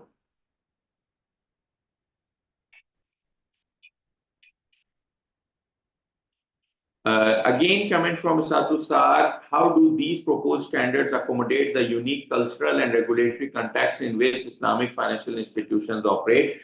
My humble question as a counter question would be, what are the areas where you feel that these standards are not addressing the cultural and regulatory context in which Islamic financial institutions operate, because that is what exactly we are trying to do while developing these standards. We evaluate the market situations. Our whole standard setting process involves market players from across the globe. Our boards involve market players from across the globe. We go through all this public hearing and all these initiatives to get input related to that. So I would have a counter question that we would be highly pleased and obliged if you can kindly identify any specific situations in your mind that are there with regard to the different size and nature of the industry and the developing markets, etc. I touched upon the concept of proportionality, which we have discussed more in detail in the earlier public hearings on this set of standards. I touched upon it quickly today, but the proportionality is one of the most important considerations in all these governance standards. Thank you very much.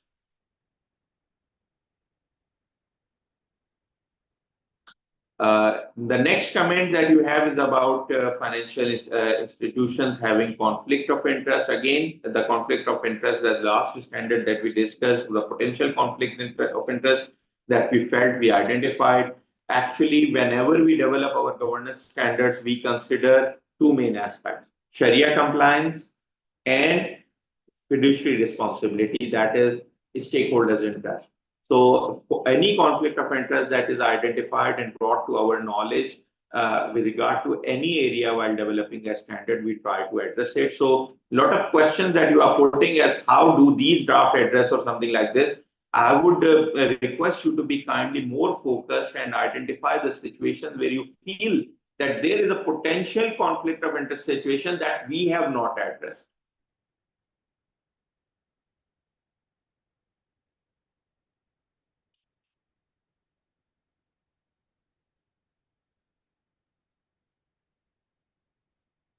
We have comment from Brother Muhammad Habibur Rahman. A paragraph may be included under the planning and designing review procedures, highlighting the engaging relevant stakeholders, including management, in the planning process. Their input and insight can provide valuable perspectives on the institution's operation and help ensure the review procedures are comprehensive and effective. Brother Muhammad Habibur Rahman, we take a note of your comment. Like always, your comment is very valuable. I may personally beg to disagree that management need to be involved in the process of planning. Rather, you need to perform an evaluation of the management while doing the planning. It is other way around. So for me, it will be a management quality assessment which should be part of this one.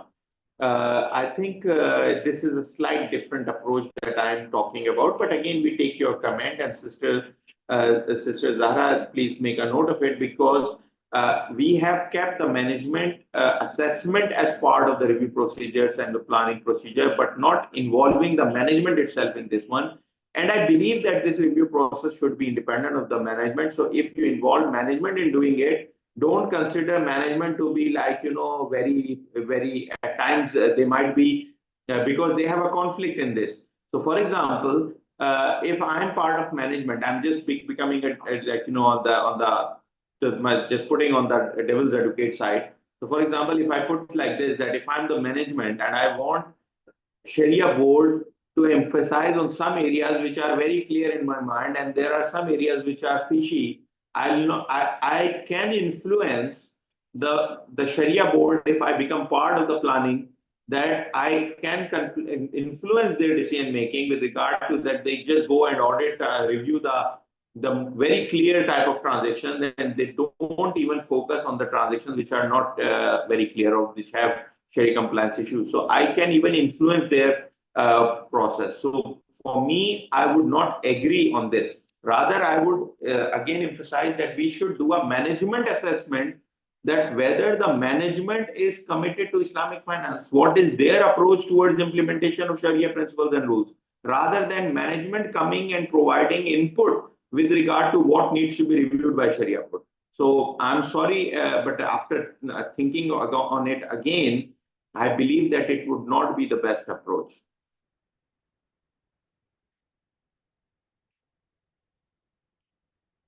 Brother Al-Sadiq Galak has a comment. Shall we audit first or review?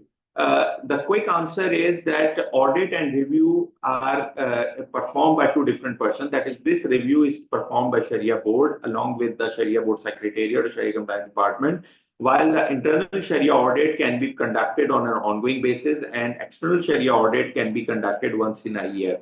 Now, these are kept independent of each other. But there is one very important point, and Sister Zahra, I think we should make a note of it. Our governance standard number 4, which addresses, auditing standard number 4, which addresses the consideration of external Sharia audit of the Sharia Governance principles and rules, makes a requirement that external auditor and Sharia board should exchange their reports with each other before finalizing, so that they are aware about the points with each other. So I think we may consider, if something like this is not in our standard now, we may consider something like this to be aligned. So with the external auditor and external Sharia auditor, there should be a communication process, if possible, reviewing their report before issuing your report. So Brother Al-Sadiq Galak has raised this point as a very short question, but I think it's a very valuable comment. And I think we need to put some paragraph here. We should review what is written in auditing standard number 4 with regard to this communication about sharing the draft reports with each other. And it should not be first or after each other. Rather, there should be a communication process. So even if the reports are issued later, but a communication process should be there, and we can put a condition that preferably the Sharia board report should be issued after the external Sharia audit report. And according to AAOIFI standards, even the financial auditor has to take consideration of Sharia principles and rules. And from that perspective, even the Sharia board report should be issued after reviewing these ones. I believe we address this issue somewhere, but just make a note of it. We need to make sure that we address this point very properly in this standard, and it should be aligned with what we have written in auditing standard number 4. Sister Majan, since you are working on the auditing standards revision as well, so just keep an eye on this point. This is a very important point. We need to write at both places something which is aligned together. So thank you very much. It's an excellent comment, although it's written in a very short wording, but this is a very important comment and it should be adding value to this standard. Thank you very much.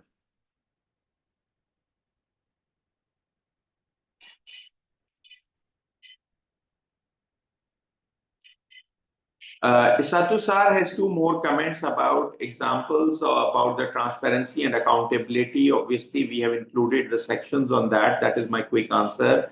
And with regard to the align with the overarching goals and principles of AAOIFI governance standards, the overarching goals and principles of the Sharia governance process are included in our this set of a standard. The first standard of this set is on the Sharia governance principles framework.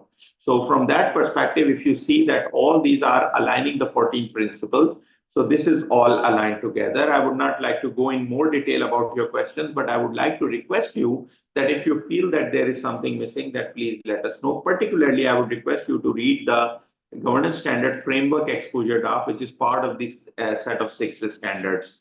And I think that our colleagues have provided a link in the Q&A tab already. Oh, in the chat window already. Brother Nurul Kabir has a comment. Assalamu alaikum wa rahmatullahi wa barakatuh. Wa alaikum assalam. Sorry, Brother Nurul Kabir, where is your comment? Your salam appears in one comment, and I'm not sure whether your comment has gone. So let me wait for your comment. Brother Muhammad Habibur Rahman has certain other additional comments, and I would like to read them.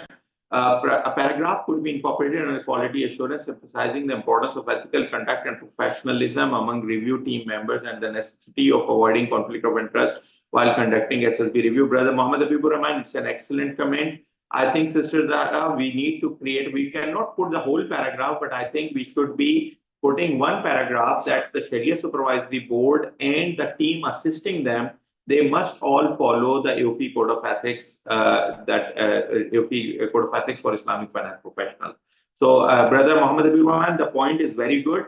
I would not recommend putting a whole of paragraph. Rather, I would simply say that the team involved in this, so it would be part of the quality assurance that the team involved, including the Sharia board itself, as well as the Sharia board's team assisting them in former Sharia board secretariat, or this shall follow this one. I think, Sister Zara, just to confirm that in the appointment and composition and function and operation standard, we already have created a reference to the code of ethics. Also, Yes. just to mention to Brother Muhammad Habibur Rahman, I believe in the report format also we have mentioned that the board confirms that they follow the ethical standard of AAOIFI. So both aspects are covered in different places, but there is no harm, or rather there is improvement, as he suggested, to add one single line in the quality assurance that all the board as well as their team should follow the AAOIFI Code of Ethics for Islamic Finance Professionals and should document the same. Thank you very much again. All your comments are very valuable, my brother. A question on executing the SSB's review procedures. Please clarify whether the SSB member will physically visit the branches or various offices of the bank as part of the review process. If they feel necessary, they will. And if they don't feel necessary, they will not. If they feel that this work can be done by a team assisting them from the Sharia compliance or Sharia SSB secretariat, it can be done by them. So I think that either way, it needs to be done. Thank you very much. Sister Zara, I would suggest that while I'm providing this answer here, we can provide a short basis of conclusion on this part. Okay? Sure. Yeah, we don't need to put a requirement on them that they need to visit. We keep it completely to their judgment. So the basis of conclusion should say that it is completely on their judgment. They can go themselves. They can decide there is no need of going. And they can decide that somebody representing them, like Sharia board secretariat or Sharia compliance function, they visit it. Okay? Thank you very much. Brother Nurul Kabir, wa alaikum assalam, but I am waiting for your comments, sir. We have comment from Bakrom Jurev. Assalamu alaikum and wa alaikum assalam. In traditional banks, shareholders meeting, board of directors and board of supervisors are considered as governing bodies of the bank. In SSB, the Islamic bank with Islamic windows should be considered as governing body of banks. We believe that SSB is a part of the governance structure, but it is not part of those charged with governance. Board of directors and board of supervisors. In some countries, there is only one board of directors. In some countries, there is board of directors separate and board of supervisors separate. We believe that board of directors, board of supervisors, board of trustee in different situations, or anybody having the equivalent powers of governance is considered to be part of those charged with governance. Since these situations are different in different countries, that is the reason that we are using the term TCWG, that is those charged with governance rather than the board. However, we believe that SSB is part of Sharia governance structure, but SSB is not part of those charged with governance. Sister Zara, just make a note of it. If the working group and board feel it necessary, we can clarify it that SSB is part of the Sharia governance framework, but not part of TCWG. No. We are clear from the definition, but just if explanation feels necessary.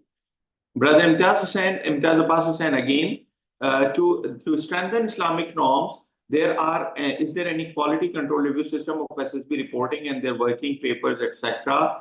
As of now, I think that at the Sharia board level, our approach is mainly towards self-regulation and self-quality assessment. Our approach is not that we do not want anybody else to come and evaluate the Sharia board. This is our approach for now. So all the quality assurance they need to do by themselves. And at this point of time, at this juncture, I believe putting anything extra over Sharia board will not be easy and will create conflicts in different markets. Abdullah Al-Masood, Assalamu alaikum and welcome, brothers. Some scholars are suggesting central banks, central authorities should appoint SSB members. Also, some SSB members work in management in banks as well. Has AAOIFI included these issues in guidance report department? The answer is yes. Number one, we said that the appointment should be done by the General Assembly. We don't believe that and we do not promote that central bank or regulator should be approving it. That is number one. However, we say that they must meet the fit and proper criteria. The regulator has to define the fit and proper criteria, and the regulator has to approve that they meet the fit and proper criteria. which means that some power still remains in the hand of the regulator, that if they feel that somebody is not eligible to be appointed at this position, since it is a regulated position in terms of fit and proper criteria, so regulator will always have a say of saying that we don't want this person because he doesn't meet fit and proper criteria. But regulator cannot go and say, okay, you appoint this person as your Sharia board, because we believe that it is the prerogative of the main stakeholders of the institution, that is the shareholders, and they should be doing it. So appointment and composition standard addresses this issue. Secondly, we clearly say that SSB should not be part of the management. There are two examples. Some countries have executive member. If the executive member means that he remains more available but still not part of management, that is acceptable as per AAOIFI. But if the executive member means that he becomes part of the management and takes part in duty-to-day affairs and Sharia compliance and other functions, like a resident Sharia board member in Pakistan, we believe that is not fully in compliance with the AAOIFI. Again, all the regulators have the right to decide in their respective markets what they feel better. But we believe that Sharia Supervisory Board must be fully independent.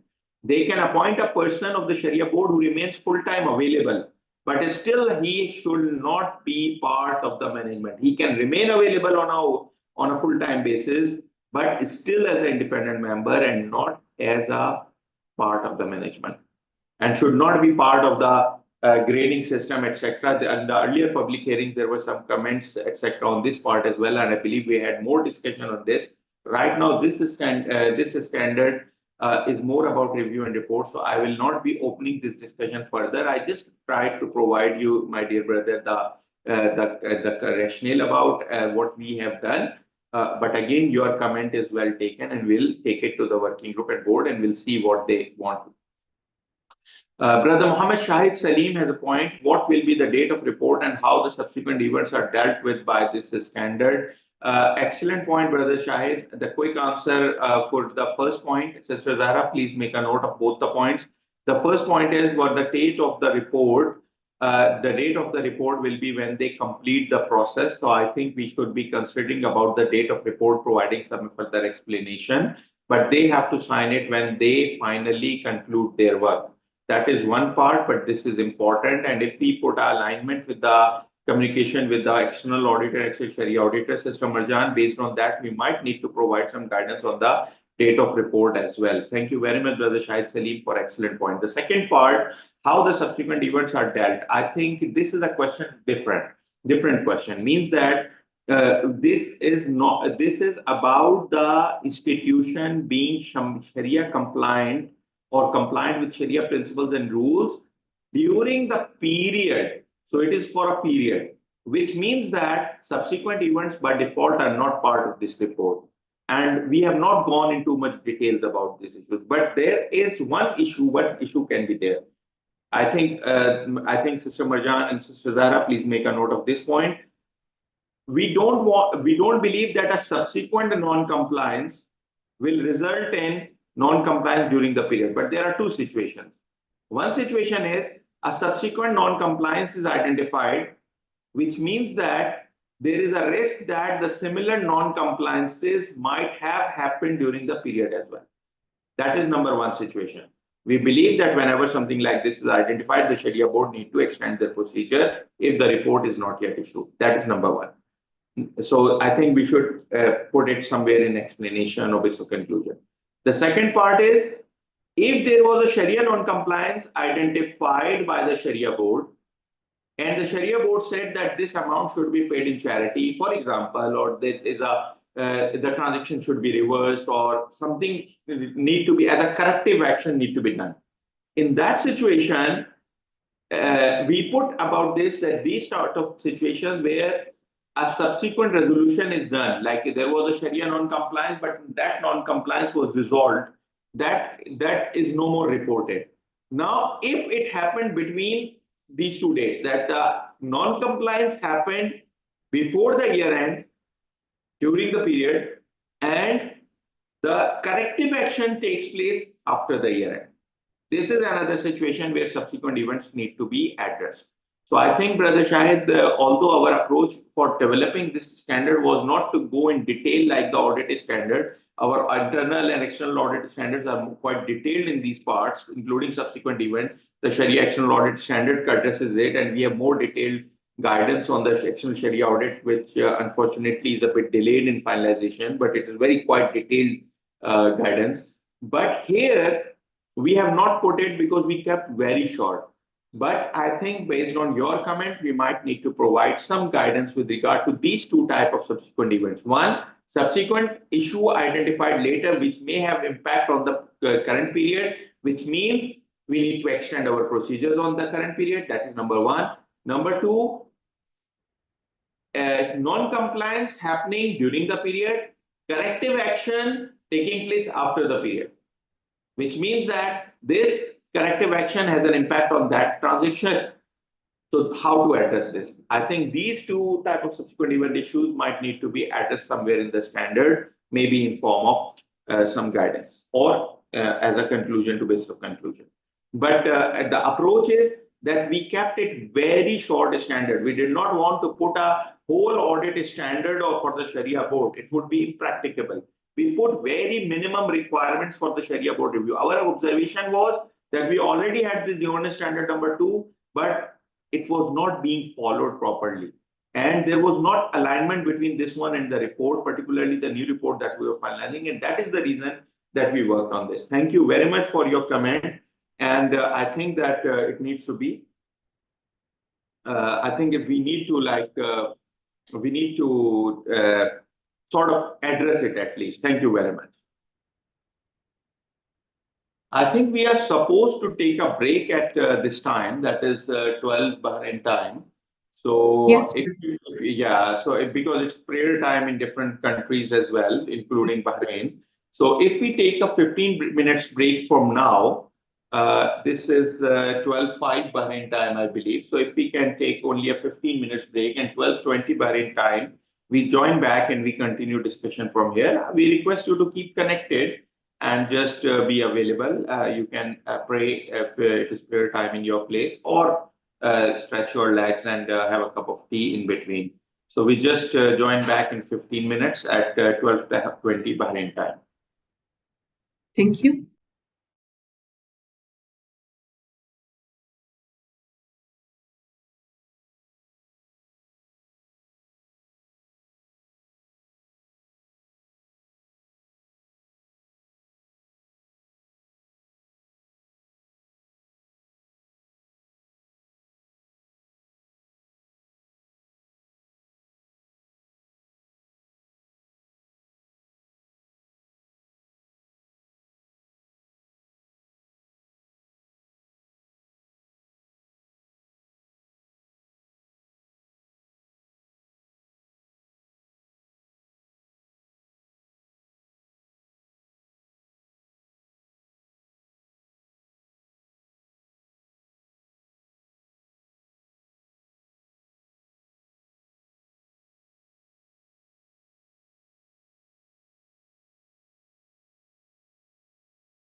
Assalamu alaikum, everybody.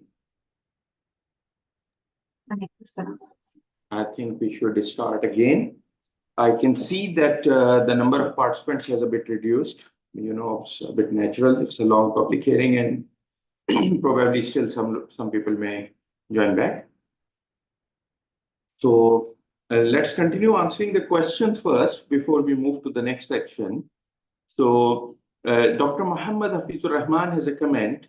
External Sharia audit activism, I think it's a typo error, can or maybe autocorrect something, can increase confidence of shareholders of, I think he's talking about activity, or stakeholders of AAOIFI Sharia issues. However, how external audit can be enhanced in financial transactions by regulatory authority. Brother, in a nutshell, I would say that we want to cover through different we want to cover the Sharia compliance improvement aspect through different organs. So external Sharia audit, internal Sharia audit, Sharia compliance function, Sharia board, its different functions, central Sharia board having its responsibility, regulator having its responsibility. So it's the whole, like, you know, it's a whole universe. So one single activity cannot do it.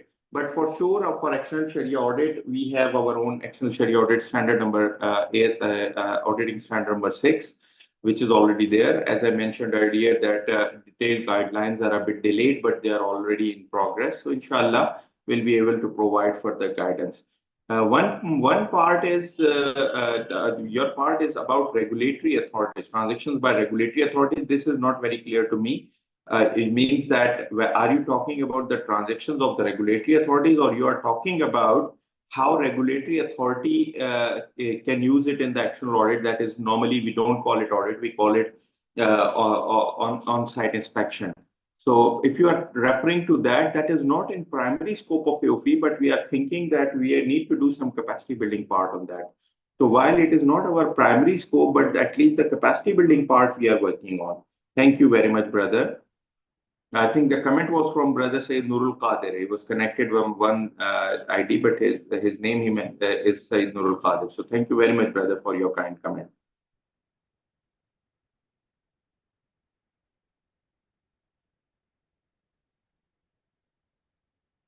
Brother Muhammad Abdurrahman has another question about paragraph 13A, states about obtaining an understanding of the management's awareness, commitment, etc. But how to obtain is not clearly mentioned. Brother Muhammad Abdurrahman, the question is that this is a judgmental analysis. When we used to do Sharia audits, we used to actually have a checklist of assessing the management's, so we used to call it management control environment assessment checklist. So this was about management's fit and proper criteria, management's knowledge, management's general attitude, what sort of control environment they have created. So there is a whole checklist. The external Sharia audit guidelines and internal Sharia audit guidelines that we are developing will be including this checklist. Maybe at a later stage, we can provide some guidelines for the Sharia board as well, which will not be as detailed as the Sharia audit, but at least a little bit like, you know, sort of guidance might still be provided at a later stage. Sister Zahra, I think we are getting some comments with regard to these operational parts. So I think we should consider it in the upcoming plan for the board, that we should consider whether the board feels it necessary that we need to provide some guidance with regard to this review and report standard in future. Not for sure, it will take time. It cannot be something new. Even the implementation of the standard will take time. But at least we can put it in the plan if majority thinks about it. And particularly, I would request all of you who feel that there is need for further guidance on this area, please put a short comment in the Q&A tab so that we can take a note of it, that if you feel it is important to have something like this. Thank you very much again. Brother Mufti Khwaja Nurul Hassan, Assalamu alaikum and welcome. And I was missing you actually, because in earlier public hearings, you provided some very valuable comments with regard to the Sharia board functioning. Thank you very much, sir, for being with us. As a practice in Pakistan, some institution by external auditors that will observe that external Sharia audit starts at Sharia audit post other audits, and in meanwhile, the annual meeting and annual Sharia board report is also published without having on hand prevailing external Sharia audit report observation, any input from the non-compliance perspective as presented by every year in the last year. I fully understand your comment, and that is the reason that as AOIFI we said that the external auditor can be appointed as external Sharia auditor, but we did not say that he should be doing it after that or all that. Rather, we said that they should have a appropriate team available. So it should not happen after that, and we believe that our requirement is that external Sharia audit report should be published. Now, the problem is in Pakistan, this is happening because in Pakistan, the regulator has not put a requirement of publishing the report. They have put the requirement of putting that report to the board, not to the public, which means that since it is public, so they are considering it more like a management letter that it can be sent later as well. We believe that the same requirement should be followed with regard to the time frame that apply on the external audit. It should not be later than that. Secondly, I have been an auditor myself most part of my life. So I would say that as an auditor, it's a sorry to say non-professional attitude to do this. Why? Because when you perform the Sharia audit, there is a probability that you will find instances that may have an impact on the financial audit report as well. So, for example, the financial auditor has to report on compliance with laws and regulations as well. Now, if the regulator has adopted Sharia standards, like Pakistan has adopted significant number of Sharia standards already, which means that the Sharia standards became part of the regulatory framework. So, if you have non-compliances of those Sharia standards, that those non-compliances, if they are material in nature, and at times some Sharia non-compliances may result in reversal of transactions and all that, so they may have an impact on the auditor's report as well. So starting the work after the audit is not justified. However, it is possible that the basic work can be completed before the report, and the Sharia audit report may be issued a few days later. That is a possibility. And I personally believe that that might be more practical for the auditors. But two things, as AOIFI, we want the report to be addressed to the shareholders and the stakeholders, number one. Number two, as AOIFI, we want the report to be published, which means that some of these requirements that are being held and the specific example of Pakistan that you mentioned will not be applicable. Brother Nurul Kabir mentioned that that I already answered his question. So, thank you very much, Brother Nurul Kabir. He said that his question was about main difference between Sharia review and Sharia audit. So it was already answered. Thank you very much, Brother Nurul Kabir, for being with us and for your valuable comments and all that. Brother Muhammad Abdul Rahab again have a comment that do the SSB members need to go to various units, branches of AAOIFI for executing review procedure, or any separate team will work on behalf of them? I already mentioned, Brother Muhammad Abdul Rahab, that Sharia Board Secretariat will help them. If Sharia Board Secretariat is not there, then according to our Governance Standard 9, and also as mentioned in this standard, the Sharia Compliance Department, which is a must for all institutions, will be helping them in performing this. And we already mentioned that some guidance might need to be provided, that they will have to exercise their judgment whether they want to do it themselves or to what extent they want to involve the Sharia Compliance Department or the Sharia Board Secretariat. There is a comment from anonymous attendee. In my country, Cameroon, we would first appreciate if you can kindly put your name, please, because this is always helpful. In my country, we do not have yet Takaful as an insurance system. How should we proceed to finance our clients without resorting to conventional insurance? The quick answer is that AOIFI Sharia standards allow that in the case of necessity, the dire need, you can have conventional insurance, but that should be very much limited. And probably it is the time that you should start working on the other models. One approach is creating an internal takaful pool. I know that it is not very much possible if the sizes are small, but an internal takaful pool, if allowed by the regulator, can be at least one solution. Even if it is not 100% solution, but at least it can be a solution by creating, allocating one part of the profits from all the transactions to compensate for these losses, and keeping it charging it extra to the client as a added takaful contribution by creating a separate takaful pool. For me, this is a better solution than resorting to the conventional insurance.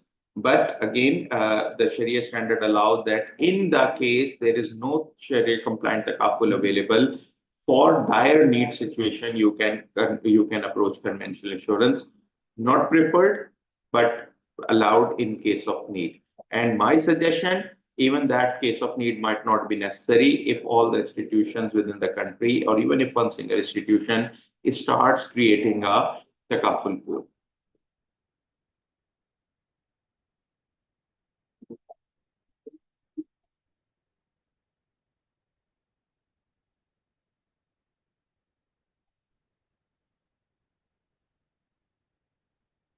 Okay, let me move to the next section now, which is about the contents of the report. And since we have, I have a couple of comments still pending, but those comments are like, a bit general. So maybe because of limitation of time, I may not be able to address all of the comments if I feel that they are not specifically related to this one.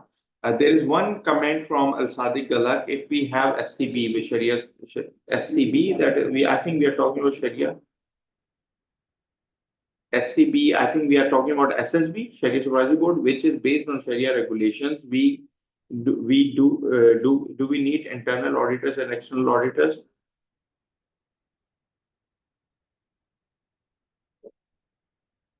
Honestly, brother Al-Sadiq Galak, I'm afraid, my apologies, but the question is not very clear. Number one, what does SCB mean in your question, number one?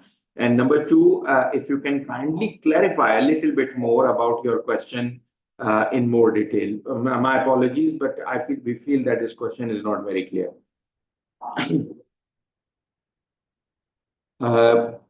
Other questions are a bit general. I'll try to answer them if I can manage. But for now, let me move forward because we have very limited time now left for completing this standard. So now we are talking about the report. I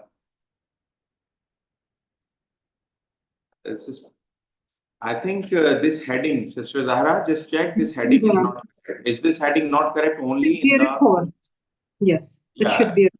Yeah, but you need to just check it with the standard. I believe that the problem is not in the standard, it's only in the presentation. So, but just check it. Okay. No. The SSB's report shall at minimum contain the following basic elements: title, addressee, opening or introductory para, opinion para, which includes primary opinion, exceptions, limitations, and additional opinions.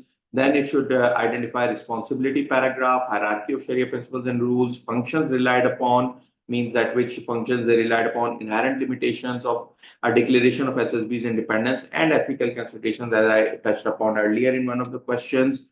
Responsibilities of the management and those charged with governance, other significant reporting matters, including other matters which are important to be considered. So if you feel these are significant, you put them in this report. If you feel these are not that much significant, then you can put it only in the additional report. But these are the areas where significant matters are to be reported, including, let me quickly take you through, sorry, my apologies, jumped this one.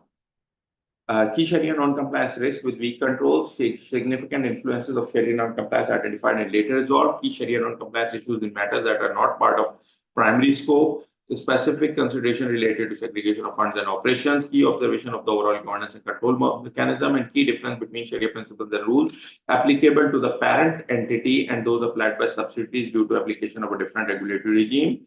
And report approval and authentication, signatures and of the SSB members, and date and place of report. We have Appendix B, and if you allow me to take you to the Appendix B, that is very important. So the report starts with the name of Allah, and then it addresses to the shareholder and participatory stakeholders. You can mention other relevant stakeholders, whatever is relevant, but it is very important that the title is proper and addressee is proper and the period is properly covered here. Then there is an introduction para that we all the Sharia board members collectively have been appointed by the stakeholders or other appointing authority as the Sharia Supervisory Board of XYZ institution, have fulfilled our responsibilities in respect of ensuring the institute is in compliance with Sharia principles and rules, and are pleased to issue this report.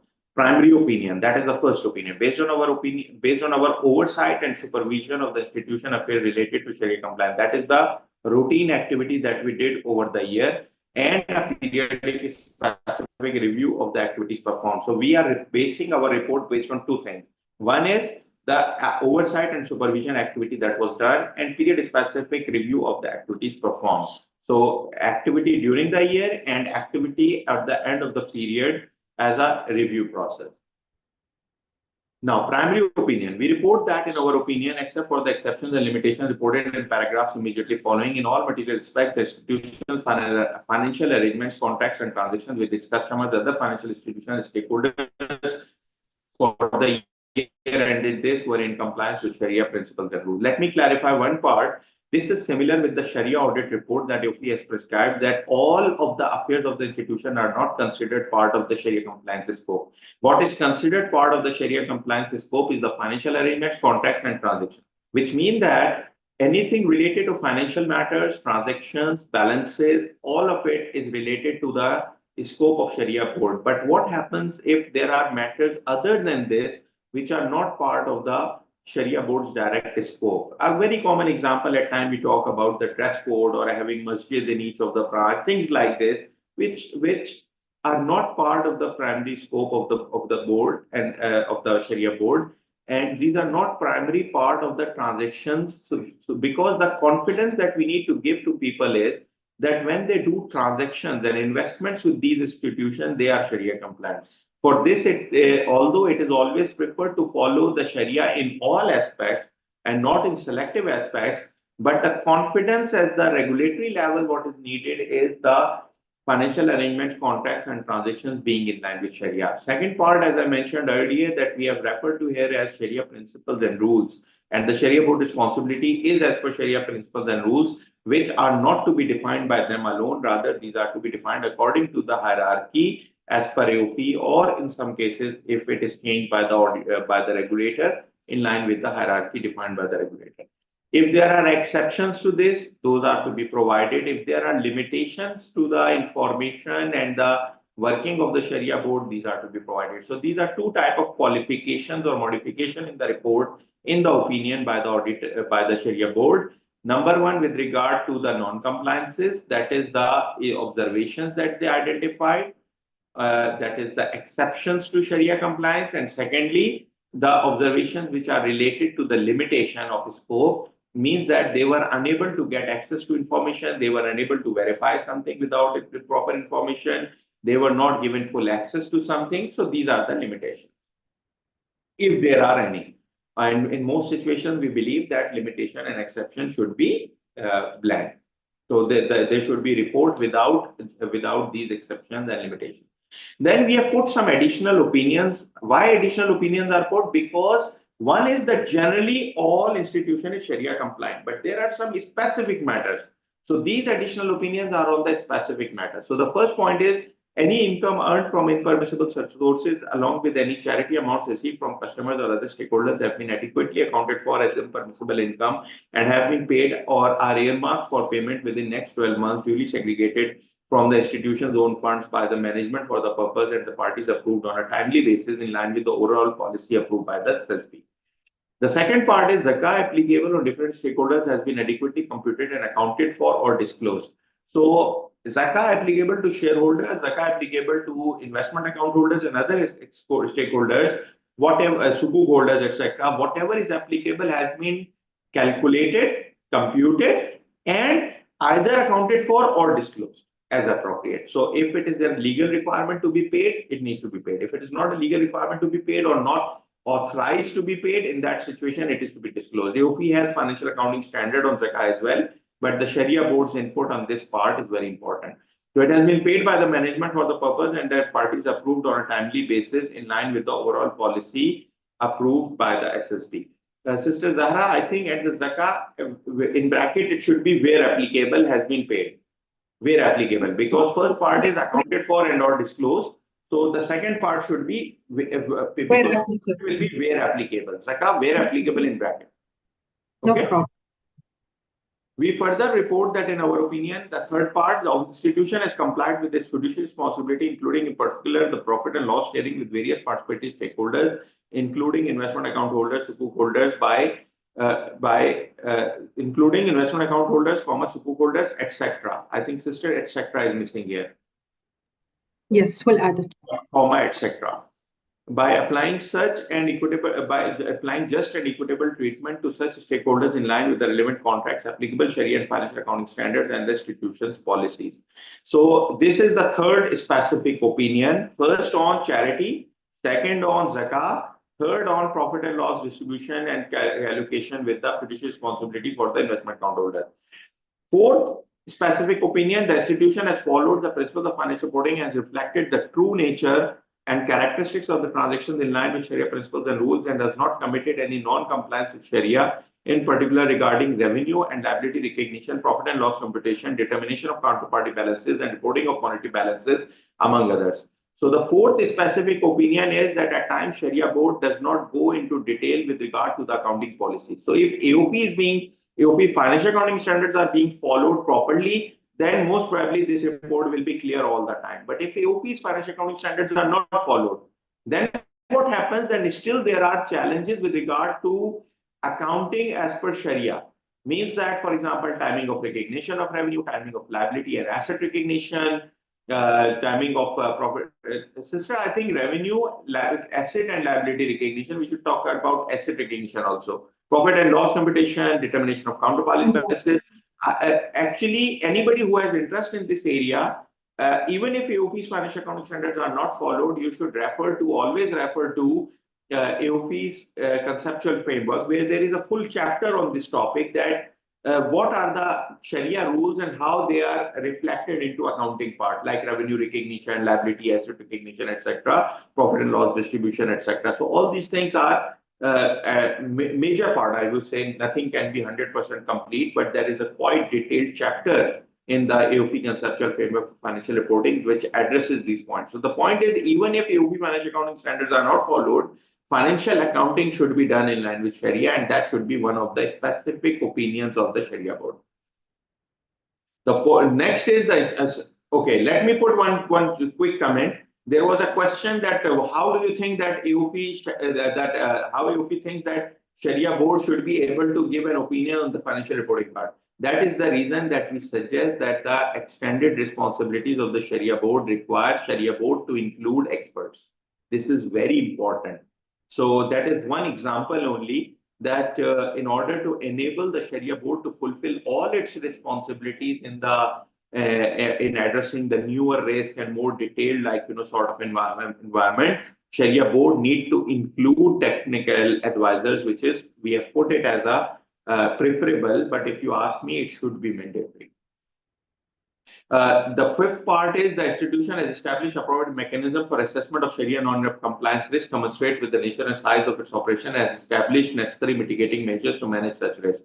So risk management, Sharia non-compliance risk management mechanism is in place through having proper controls, governance processes, etc., according to the size of this. And this is, again, Sharia board has to give an opinion on this part. Now, this applies to only windows that the funds of Islamic finance window have been properly segregated from the funds of the conventional parent. So this applies only in case of windows, that this sixth opinion will also be applicable in case of. So these are all specific opinions that are to be added in the Sharia board report. Then it is the responsibility of the Sharia board defined that what they need to do. Let me read it because it's important. Our responsibilities in respect of institutions' compliance with Sharia principles and rules, including providing supervision, Sharia rulings on the products, services, and operation of the institution, particularly regarding the design of the transaction, including approval of contracts, related documents, and process flows. We are also responsible for supervising and providing our input. Input where needed. I think Sister Zahra, there is this full stop. This full stop is not needed. Where needed on the execution of such transactions and implementation of such decisions. We are also required to perform a period-specific review of the state of compliance of the institution with Sharia principles and rules. We confirm that we have fulfilled our responsibilities in respect of current year. We further confirm that the management of the institution has provided us all the information and support that we considered necessary for the purpose of fulfilling our responsibilities, including in particular those that enable us to form an opinion and to issue our report. Then Sharia principles and rules hierarchy is to be defined, because the reader of the report should know that what has been the hierarchy based on which the opinion is given. This is in line with the hierarchy that your office already defined. But if in case the country has a different hierarchy, then you need to amend it according to the hierarchy applicable in your country. Responsibility for the subsidiaries where applicable. The scope of our report for the purpose of determining our opinion includes the subsidiaries that are consolidated in the financial statements of the institution. In respect of the subsidiaries that have a different SSB or where different regulatory Sharia requirements are in place for the purpose of forming our opinion, we have performed a review of the overall state of compliance with Sharia principles and rules. Any differences arising due to a different regulatory Sharia requirement shall be reported under the other significant matters. Functions relied upon. Now, this is also very important, because we were asking that people were always asking that how Sharia board can do all of it. So they will do part of it, but they will have to rely on others. For the purpose of forming our opinion and preparing this report, particularly for being able to conclude on the execution of contracts and transactions and implementation of Sharia principles and rules in day-to-day operations, we have relied extensively on the following after due deliberation of the quality and independence of the respective functions and the report. A, the report of the external Sharia auditor. B, the report of the external auditor on the financial statement of the institution. C, the internal Sharia audit function and its reports as relevant to the period. D, the Sharia compliance department's reports and other communications with the SSB. Sister Marjan, if you recall, we discussed this point that the report of the external Sharia auditor, we will have to address this issue properly, because in line with what is written in AS4. Because B is also related to the same. So B is what is covered in AS4, but A also need to be something to be explained properly in line with AS4. Now, inherent limitations of the SSB function and its report. The function of the SSB and consequently our report have certain inherent limitations that the readers of this report should know before forming their conclusion. These inter alia include: A, the SSB's involvement with the affairs of the institution is an independent capacity and it has significant constraints with regard to time and resource availability. Due to this, the SSB has to place significant reliance on various functions and reports in an assessment of compliance with Sharia principles and rules in day-to-day operations of the institution. And B, the SSB's main function is limited to design of contracts and transactions, including fatwa, overall approval of the documents and process flows. Comma should not be there beforehand, Sister Zara. While the implementation of contracts and transactions is the management's responsibility. Now, SSB's independence and ethical consideration, based on the comment that we received earlier about quality assurance, it is already written here as I mentioned. We confirm that we have complied with all ethical and independence requirements as applicable to us during the period of the report until the date of issuance of this report, except for this. These requirements include those specified in relevant AAOIFI Governance standards and AAOIFI Code of Ethics for Islamic finance professionals. Now, next para is about defining what is the responsibility of those charged with governance, what is the responsibility of the management, what are the other significant reporting matters, if any, and there should be a list of key Sharia non-compliance risk with weak internal controls. Whatever was written there, we have asked for comments on this one. So here I will stop because we discussed it in the contents part already. Now we have read the report in quite detail. So let me try to answer the additional questions. Now, Brother Muhammad Abdullah Al Farooq, Assalamu alaikum wa alaikum assalam. Is there any standard about the Sharia compliance department regarding definition, function, duties, responsibilities like SSB, Internal Sharia Review Department? Brother Muhammad Abdullah Al Farooq, number 1, governance standard number 9 addresses the Sharia compliance function, including the Sharia compliance department. So there is a Sharia compliance function as a whole, and their function includes establishing a department called Sharia Compliance Department, and its functions are already defined. This is our governance standard number 9. Then you mentioned about Internal Sharia Review Department. We don't have an Internal Sharia Review Department. Earlier, our old standard number, governance standard number 3, used to use term Internal Sharia Review Department. But now we use the term Internal Sharia Audit Department. That Internal Sharia Audit Department term is related to like the revised function that was change from internal Sharia audit, Sharia review to internal Sharia audit in line with the global standards. So we aligned it with the global risk-based audit methodology and risk-based global standards. Governance standard number 11 addresses that function in detail, internal Sharia audit function that is defined in detail. So, sisters, if you can provide the link to these two governance standards, governance standard number 9 and governance standard number 11 in the chat box. Thank you, please. Sure. We have comment from Brother Tariq Abdullah in regards to the point of the SSB opinion. Can SSB ask for external financial auditor confirmation in regard to base their conclusion? The answer is not the confirmation, but they have to use their report. That was the point I was addressing. Our auditing standard number 4 that talks about because the external auditor also have to put opinion, secondary opinion with regard to compliance with Sharia principles and rules, and accordingly, from our perspective, it is important that the external Sharia the external auditor has a communication with the Sharia board.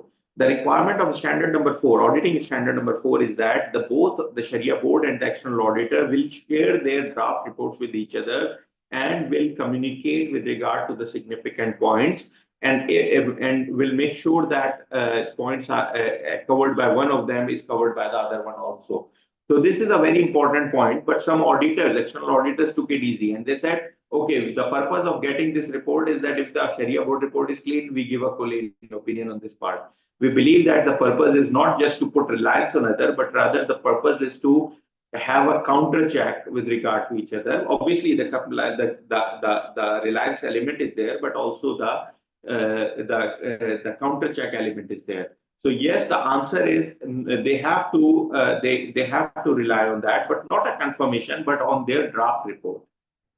Or if the report is finalized before that, then their final report. The same applies to external Sharia auditor as well, and we'll try to clarify this one here in the guidelines or in basis of conclusion. Brother Muhammad Habibur Rahman is saying, my last suggestion today, please. Brother Habibur Rahman, your most comments, almost every comment was very valuable. So we are, while the time may be pushing it for last comment, but we would be happy to hear more and more from you. As today's public hearing is being held in collaboration with Central Bank Sharia Board for Islamic Banks of Bangladesh, they may be interested with the task of gathering feedback and comments in writing on the proposed exposure draft from relevant stakeholders in Bangladesh. CSBIB then be compiled and refine the remarks before forwarding them to AAOIFI Governance Board. Thank you very much, Brother Habibur Rahman. With the SIBAFI, that is General Council for Islamic Banking Finance Institution across the globe, we request them to provide us comments from all their members all the time. They provide us sometimes written detailed comments. We request from Bahrain Association of Banks. We request from TKBB in Turkey. We request from Emirates Banking Association, and we request from CSBIB. And even we request the regulators. We write to the regulators actually, and we request them to pass it on to their respective country, their respective market players as well. So from all these perspectives, we fully understand and fully endorse your point. We fully agree. We request Brother Abdullah Sharif and the team of CSBIB to try to compile these comments and try to forward them as soon as possible. We are completing our review process with regard to Windows. Particularly, you can provide comments later as well. I know that a lot of Bangladeshi Islamic banks are in form of Windows. So we will highly appreciate receiving comments from CSB, particularly with regard to Windows as well. But if we can request Brother Abdullah Sharif and the CSBA management to try to do it quickly. And we request TKBB, who are also our partner today. We request Bahrain Association of Banks, Emirates Banking Association. We request SIBAFI, all of them to provide their comments as soon as possible, because now the official time is over, but we will be open for at least 1 week or at least 10 days more for taking comments. Tomorrow there is our last Arabic public hearing. So I think our process generally is ending, except for the Windows, as I said, that we'll be conducting a survey and roundtable additionally on that. So, but still, we would request like maybe till end of April, we can take the comments, inshallah, in writing. Brother Abdullah, you want to say something? Yes, brother. Thank you very much. Appreciated. Good delivery. Thank you. Okay, thank you very much. Inshallah, we will compile, we will collect the opinion views from the market practitioners, and after compiling, inshallah, we will send to OFI immediately, inshallah. Thank you very much. Brother Sadiq Galat, I requested you to please clarify your question. It was not very clear to me. There are some other comments which are more general, and since the time is almost over, I would like to close the session. I don't want the time to overrun. So if we don't have any other question, do we have any other question? No, I can't see it. Sister Zahra, so Brother Sohaib, you want to say something, please? Yes, I'm just speculating that perhaps what Brother Sadiq means is that is SCD, not SCB. So Sharia Compliance Department. If we have Sharia Compliance Department, SCD, which is based on Sharia regulations, do we need internal auditor, external auditor? Okay. Now let me clarify. AOIFI, as per standard number 9, requires the Sharia compliance function. As per standard number 11, requires internal Sharia audit. As per governance standard that is being finalized as Sharia governance framework, we have 14 principles. The 14 principles say that the 4 main governance organs are, Sharia governance organs are Sharia board, Sharia compliance function, internal Sharia audit function, external Sharia audit function. So there are 14 principles, but out of the 14 principles which cover this regulator, the Central Sharia board, the board and management's responsibilities and all that, but there are 4 core governance organs, that is Sharia Supervisory Board, internal Sharia audit, external Sharia audit, and Sharia board, Sharia compliance function, internal and external Sharia audit. So 4 functions are there. So Brother Sadiq, I think this is the quick answer that yes, still internal and external are required. However, the external are not mandatory now, they are preferable now. After 3 years of adoption of the standard, for the public interest entities, external Sharia audit will become mandatory, and for all the entities, external Sharia audit remains a preferable one. Only for public interest entities, right now it is preferable. After 3 years, it will become mandatory as per AOIFI standard. So with that, I would like to close today's discussion, and my apologies for not being able to take some of the questions which were more generalized comments. So here I stop and I hand it over back to you. Okay, I just found there are a couple of more comments which came now. So just let me quickly try to address them. Brother Farid Karkabi has a comment. Thank you for your explanation. Very helpful. Central banks issue rules based on constructive obligation they observe. The SSB report and review highlights exceptions, often being the difference between the constructive and contractual. How could the banking regulator change the basis of its regulation? Would it be enforced banks? So the question is a bit a bit confusing for me. What I would like to say simply is that our standards and the regulations of the respective country are to function in parallel. If the standards are adopted by the regulator, they also become part of regulations. Our approach with regard to these is more focused on the Sharia governance and the Sharia compliance part. From that perspective, normally the regulators are silent, except for certain regulators. So we just try to align it together. That is my quick answer, because the question, maybe if I'm as much as I could understand the question. There is another very quick question that I need to address. Brother Muhammad Raziur Hussain, is there any standard regarding Islamic window banking with conventional banking? Yes, we have one accounting standard FAS 40, which is already in place with regard to the accounting part. And we have an exposure draft of the governance standards, which is part of the 6th set of standards, which we are addressing right now. And we conducted public hearing on this last month. So with that, I would like to thank you again. And now I hand over to Sister Zahra for closing the event, inshallah. Assalamu alaikum.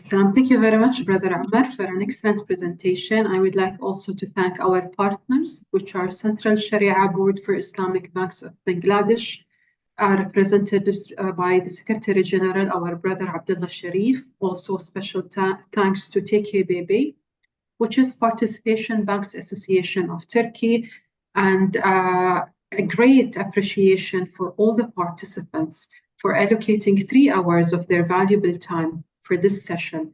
And inshallah, you can join us as well in tomorrow's session, which will be in Arabic.